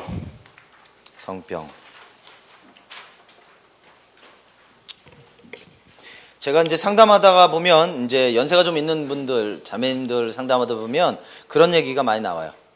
그러니까 이분들이 성병에 걸린 거예요. 근데 왜 그런가 했더니 남편 때문에. 남편이 바람을 많이 피우고 부도덕하다는 거예요. 근데 문제는 그분들이 이제 여집사님들이 하는 얘기가 그거예요. 뭐냐면 그럼 나가 놀지. 지 맘대로 노는 것까지 내가 간섭 안 하겠다. 근데 문제는 그 병을 자기한테 옮겨온다는 거예요. 수치스럽죠. 몸에 굉장히 건강을 해치죠. 너무 힘들다는 거예요. 너무 힘들다는 거예요. 어떻게 하냐. 그죠? 그런 얘기들 제가 종종 듣게 됩니다. 그래서 지금은 이제 점점 이 병의 정도가 심해져서 그 HIV나 아니면 에이즈 정도까지 쭉 가게 되어졌어요. 이제 여기서 볼 때에 이 브루스 박사님은 이 에이즈에 관해서 지금 이야기할 때 거의 동성연애의 관점으로 많이 보고 있습니다. 근데 실제 지금 이제 에이즈에 관해서 밝혀진 바들로는 사실 동성연애만의 문제는 아니고 아주 그 다양한 형태로 전파 경로들이 있다. 그러나 어쨌든 건강한 성적인 부부 안에서의 관계를 하는 사람들에게는 그런 일이 없다. 정상적이지 않은 사람들에게 문제가 있는 거다. 우리나라는 뭐 수혈하다가도 그런 일도 있고 그렇죠. 그래서 그런 것들은 마이너니까 일반적으로는 성적인 것과 관련이 있다. 이 HIV 인간 면역 결핍 바이러스에 의한 감염이다. 그럼 모든 사람들이 다 그럼 에이즈로 발전하는 거냐? 그렇지 않을 수도 있다는 거예요. 이 HIV 바이러스를 가지고 있다는 거예요. 가지고 있다가 면역이 떨어지면 이제 발병하게 되고 죽게 되는 그런 경우도 있습니다. 그러나 놀라운 건 여러분 그 트랜스포메이션이라고 하는 비디오 본 적 있어요? 예, 거기서 보면 나오죠. 봤다면서요? 그냥 이거 표지 봤다고? 예, 알겠습니다. 거기 보면 그 아프리카 같은 경우는 뭐 거의 뭐 어떤 나라는 40%가 그 에이즈 환자들이고 막 이렇단 말이에요. 근데 그 사람들이 낫는다는 거예요. 진단했어요. 이 사람 에이즈 환자입니다. 근데 기도받고 나은 거예요. 그래서 의사가 이 사람 완치됐다고 나오는 거예요. 트랜스포메이션 비디오에 나오는데 몇 편이 있어요. 1, 2, 3, 4편이 있긴 한데 그래서 그런지 몰라도 근데 그런 일들이 있습니다. 또는 뭐 요새 뭐 많이 하는 것 중에 뭐 그 오줌요법 같은 거 있어요. 그러니까 그 오줌을 받아 먹는 거예요. 그러면서 에이즈 치유되는 그런 케이스들도 있다 그래요. 그래서 아주 다양한 형태로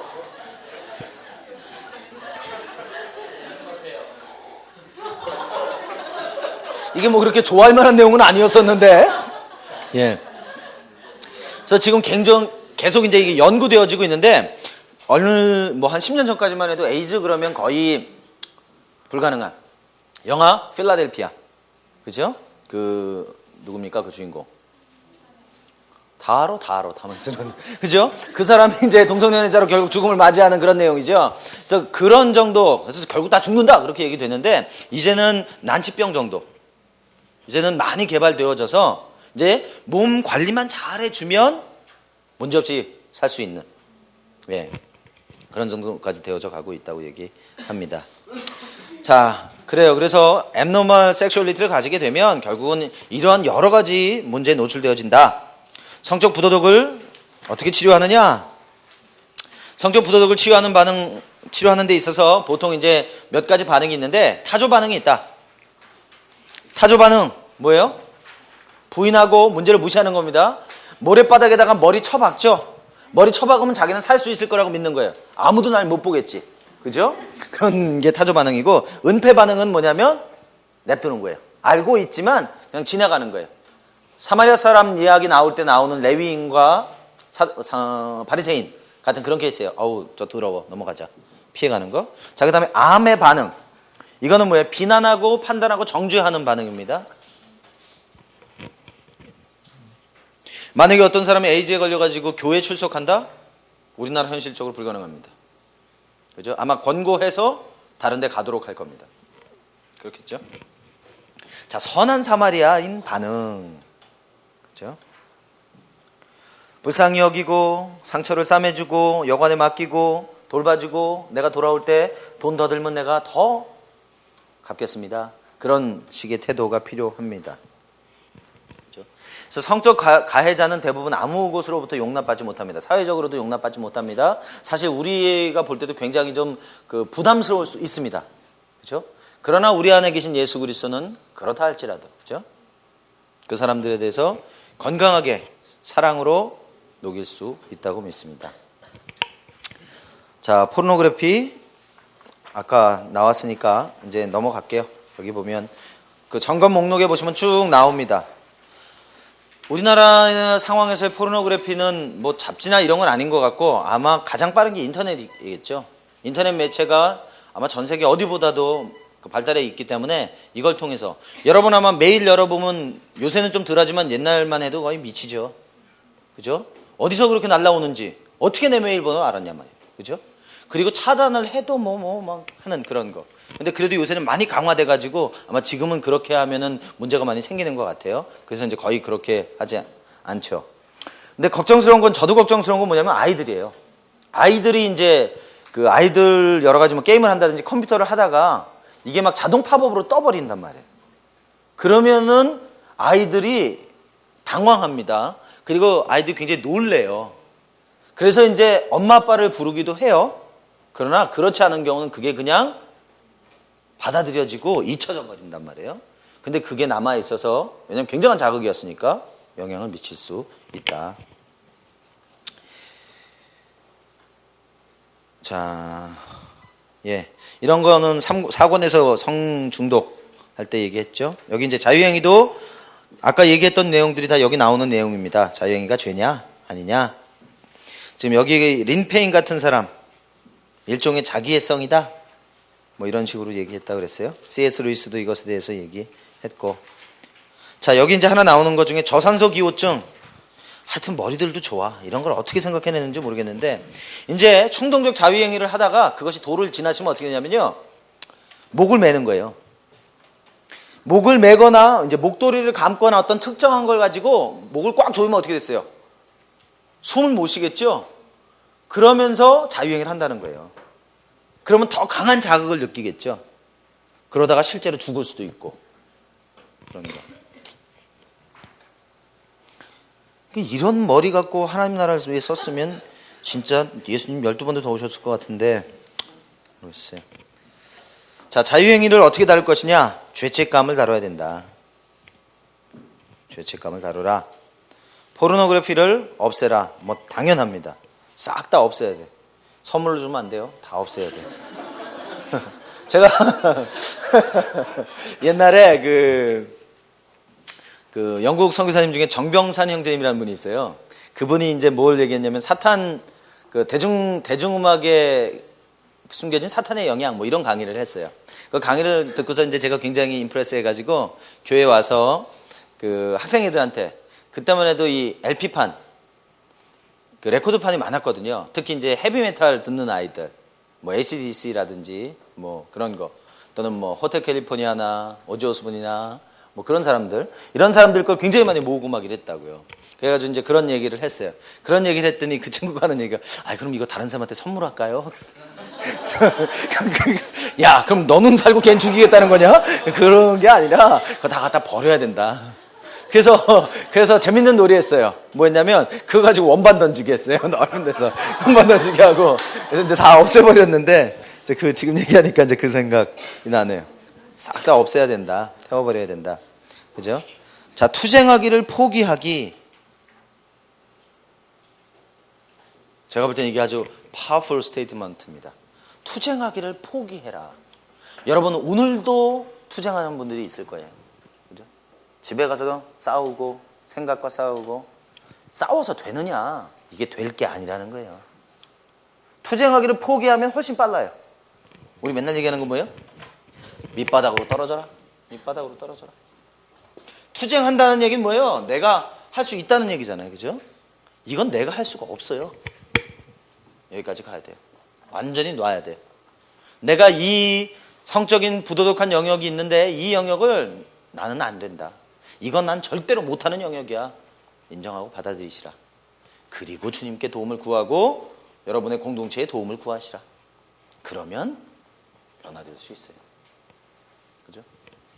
혼자 싸워서 이긴 사람 저는 아직까지 못 봤어요. 혼자 싸워서 이긴 사람. 그럼 모델이 없는데 본인이 모델이 돼보겠다? 불가능합니다. 불가능합니다. 그죠? 분명히 이것으로부터 하나님께서 여러분의 삶을 전혀 다른 삶 가운데 넣어 주실 수 있습니다. 아까 이 앞부분에 나왔을 때 키스 밀러라는 분 나왔어요. 몇 페이지 나왔냐면 153페이지에 키스 밀러라고 하는 사람이 맨 윗페이지 뭐라고 얘기했냐면 나는 성직자와 평신도들 사이에 그렇게 많은 탈진과 알코올 중독 그 외에 다른 중독들과 충동성이 자리하고 있는 것은 부인과 망상 속에 있는 삶의 결과라고 확신한다. 헌신의 속성과 초점 그리고 인간으로서의 진실한 감정이 길을 잃어버린 것이다. 왜 지금 이분이 이 얘기를 하고 있느냐? 이분이 동일한 그런 분이었어요. 성직자였고 근데 내적으로 온갖 종류의 중독을 다 가지고 있었어요. 가장 심한 건 성적인 중독. 그리고 이분이 목회로부터 다 깨어지고 가정으로부터 다 깨어지고 삶이 완전히 끝났어요. 그리고 하나님으로부터 도움을 받았어요. 12단계 프로그램 AA 익명의 알코올 중독자 모임. 이 사람 같은 경우는 섹스홀릭 어노니머스 익명의 성중독자의 모임. 이런 모임을 통해서 이분이 변화되어지면서 이적 영역으로 놀랍게 이 사람은 크리스찬들에게만 영향을 미치고 있는 사람이 아니라 넌 크리스찬 방송 프로그램에 나가서도 이거를 이야기하는 그 12단계 프로그램 회복의 단계를 이야기하는 그런 분이에요. 우리나라도 이제 몇 권씩 책이 번역되고 있는 분인데, 그래서 이 분이 그래서 회복이라는 게 뭔지 아는 분이에요. 아까 여기서 이제 그 얘기 하잖아요. 진실한 감정이 뭐라고? 인간으로서의 진실한 감정이 길을 잃어버린 것이다. 좋은 표현이죠. 부인과 망상 속에 있다. 사실 정직하지 않기 때문에 그런 것이다. 그죠? 투쟁하기를 포기하라는 얘기는 다른 말로 하면 여전히 정직하라. 그리고 주님의 도우심을 구하라. 난 안 되지만 주님은 됩니다. 그죠? 제가 요새 이제 아이디어를 갖고 있는 그 생각이 어떤 거냐면, 그러니까 우리가 맨날 하는 얘기인데 저는 계속 뭔가 좀 개념화를 좀 해보려고 하는데, 우리가 육신의 열매를 맺을 수밖에 없는 이유가 오감을 통해서 정보를 받아들이기 때문에 그렇잖아요. 그죠? 듣고, 냄새 맡고, 터치하고, 맛보고, 또 뭐 있지? 보고. 예. 그걸 통해서, 그래서 그것을 보면은 우리 안에 그것이 생각을 만들겠죠. 그 생각이 말로 나오겠죠. 그리고 그것이 특정한 열매를 갖게 되어질 거란 말이에요. 그죠? 자, 그러면 우리가 그러한 삶을 살아가지 않으려면 결국 오감을 통해서 보고 듣고 냄새 맡고 느끼고 터치하는 걸 멈춰야 된다는 거예요. 그죠? 그럼 어떻게 해야 되느냐?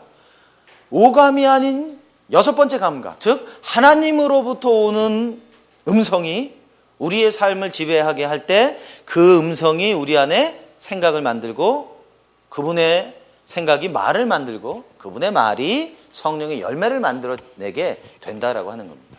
그래서 우리가 듣는 걸 조심해야 된다 그런 얘기를 많이 하잖아요. 그렇죠? 그래서 과연 나는 뭘 듣고 뭘 보고 뭘 냄새 맡고 뭘 먹고 하는가. 그러니까 하나님의 음성을 들어야 된다는 얘기는 그냥 맨날 주구장창 하루 12시간씩 앉아가지고 주의 음성을 들어야 된다는 게 아니라 여러분이 하는 9cc의 영역과 9프론티어스의 영역 안에서 주님의 음성을 듣는 거죠. 그죠? 포스트 모더니즘 책을 보면서 주님의 음성을 듣는 거지. 그럼 그것이 여러분 안에 주님의 생각을 갖고 오게 되고 주님의 말을 갖고 오게 되고 주님의 역사를 갖고 오게 되는 것이다. 그죠? 그래서 원리는 너무 간단한 것 같아요. 그래서 요새 제가 생각하는 진짜 원리들은 참 간단하다. 그것이 이제 내 삶에 열매 맺는데 시간이 걸리는 거죠. 그죠? 그래서 그런 어떤 그런 이해를 우리가 좀 명확하게 하고 가면 그런 원칙을 하나만 세워놓으면 그것을 내 삶 가운데 구체적으로 적용해 나가면 되는 것이다. 그죠? 그렇게 볼 수 있겠습니다. 자, 스트레스 관리하라. 예. 자, 어떤 이들은 스트레스를 해소하기 위해 자위 행위에 빠짐으로 스트레스 관리를 도와주는 것이 필요하다. 예. 스트레스. 엊그제인가요? 그 스트레스에 관한 얘기 좀 했었죠. 자, 귀신의 영향인가? 브루스 박사님은 귀신에 대해서 좀 상당히 부정적이라 그랬죠. 그래서 여전히 이분은 무슨 뭐 자유행위의 영 뭐 이런 건 없다. 말도 안 되는 거고 그냥 습관이다. 그렇게 얘기했어요. 물론 자유행위의 영은 없겠지만 정욕의 영이 있을 수 있겠죠. 그것을 자극하는 것이 있을 수 있겠습니다. 예. 그래서 이건 뭐 여러분들이 판단하실 수 있는 내용이고 하나님의 임재를 연습하라. 예, 이거 너무 좋은 얘기입니다. 하나님의 임재를 연습하라. 하나님의 임재를 연습하려면 어떻게 해야 될까요? 브라더 로렌스의 하나님의 임재 연습을 읽으시라. 거기서 잘 배우실 수 있다. 이 사람이 몇 년 전 사람이에요? 오래전 사람인데 이 사람은 평생 뭐 했어요? 수도원에서 설거지하고 감자 깎고 그리고 그 사람이 친구와 주고받았던 그 편지의 내용이 하나님의 임재 연습 책이에요. 그죠? 몇백 년이 지났는데도 그 책이 우리에게 고전이 되어지고 어떻게 하나님이 우리의 삶 가운데 임재하시고 내가 그 임재를 매일매일 경험해 살아갈 수 있는 것인가 알 수 있다. 그렇죠? 제가 이번 주에 그 박윤호 선교사님하고 식사하고 말씀 나누면서 제가 아주 그 계시를 얻었다고 그랬죠. 하나님의 음성은 곧 뭐다? 하나님이다. 하나님이다. 하나님의 사랑은 곧 뭐다? 하나님이다. 하나님의 마음은 곧 뭐다? 하나님이다. 우리가 주의 음성을 듣는다는 건 음성 듣는 게 아니라 그분이 지금 여기 계신 거다. 저는 왜 그 생각을 못했나 모르겠어요. 그러니까 나는 2% 부족해. 이게 참. 그래서 제가 아주, 그게 제 안에 정말 너무 쉬운 얘기였는데도, 내가 그걸 잘 이해 못했다. 그죠? 그런 생각 들었어요. 그래서 그런 임재를 경험하게 되면 어떻게 돼? 그 안에 관계가 형성된단 말이에요. 관계가 형성되기 때문에 그 적절하지 않은 관계로부터 떠날 수 있는 그런 그 계기가 되죠. 그죠? 여러분이 운전하고 있는데, 페라리 같은 거 한 대 주면서 야, 네 차 버리고 이거 타. 무조건 이 차 탄다. 물론 유지비까지 줘야 탄다. 그죠? 그냥 주면 못하고. 예. 그런 거라고 볼 수 있어요. 하나님께서 여러분들의 삶에 있는 모든 부정한 것들을 바꾸실 때는 그냥 없애시는 게 아니라 항상 더 좋은 것을 여러분에게 주십니다. 그래서 그전 것을 내 마음 깊은 곳에서 원하지 않게 되는 거예요. 예? 싸우는 게 아니라 원하지 않게 되는 거. 그러면 되는 거 아니겠냐? 자. 충동적인 자유행위, 이거는 뭐 중독이기 때문에 장기적으로 다뤄라 그랬어요.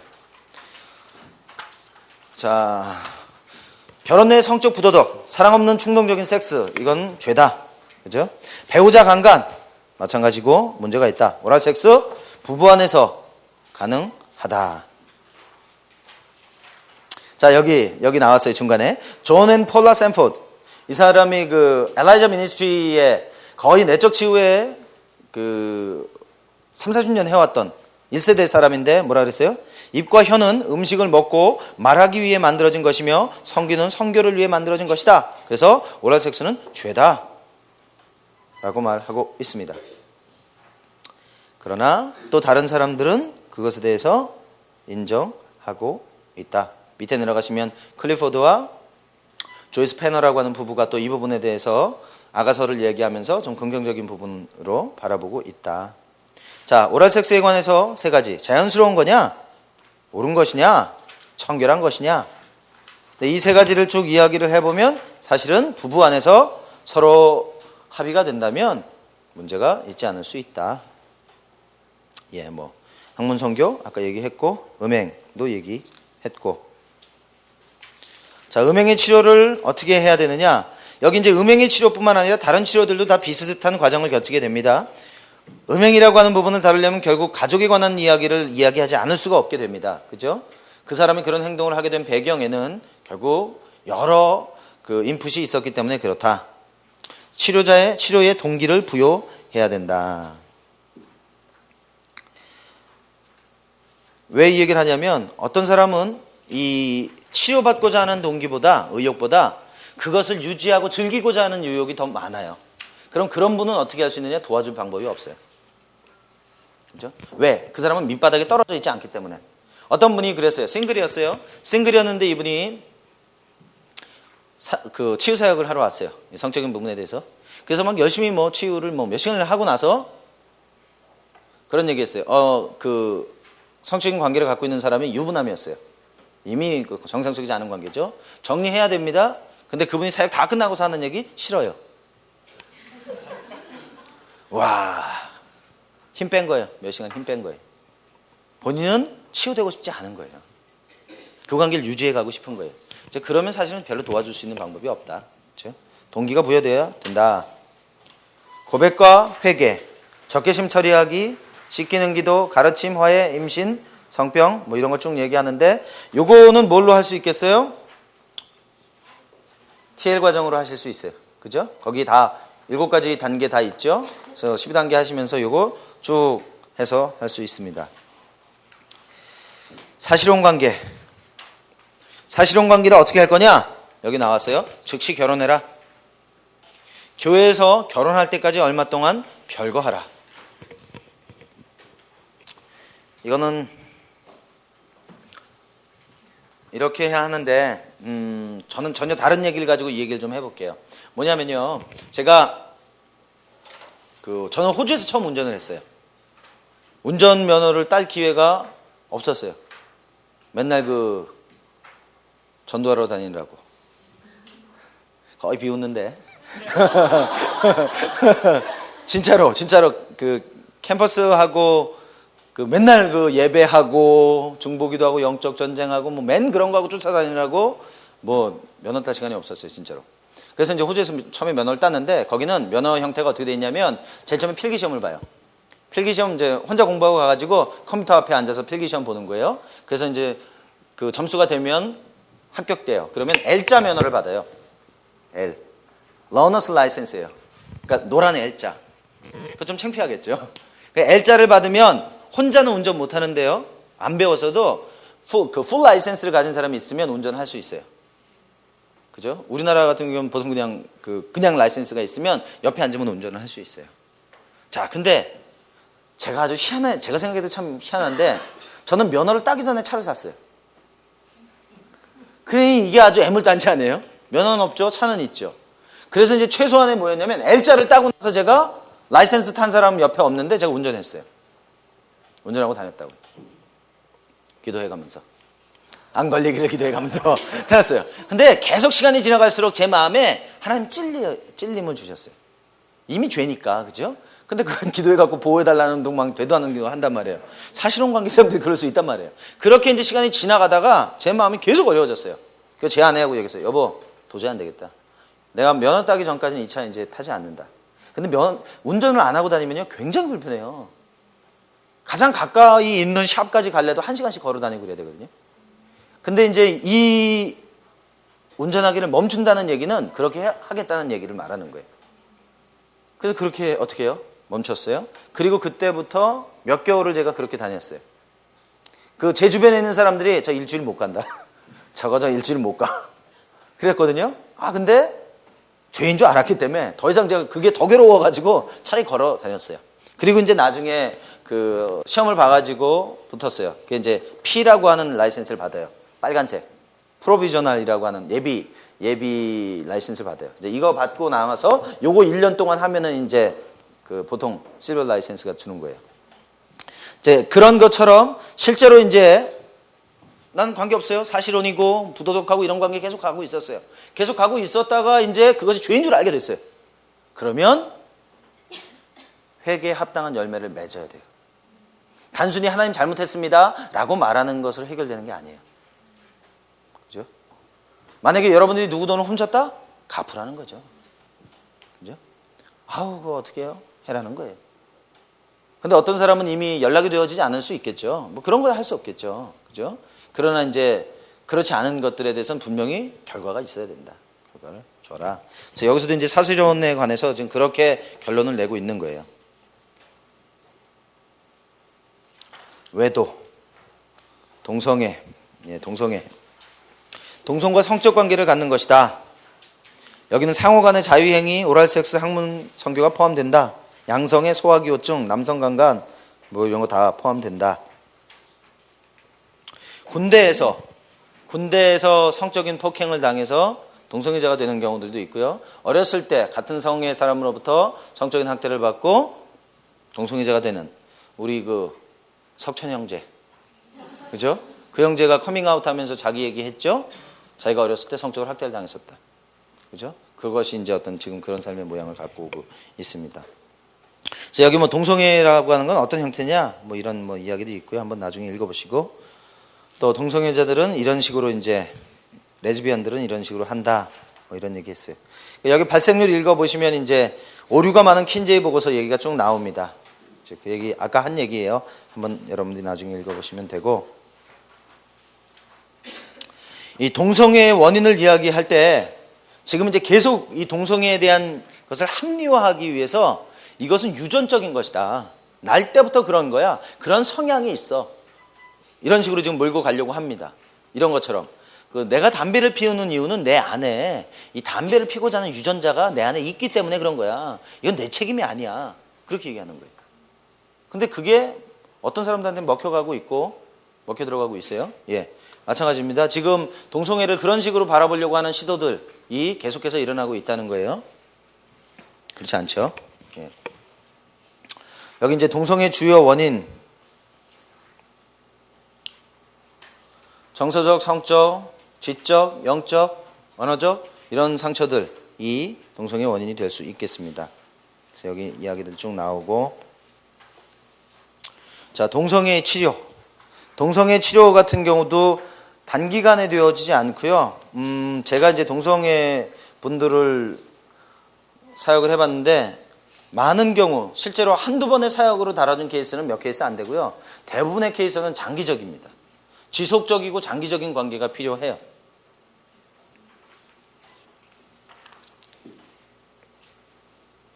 네. 성적인 착취,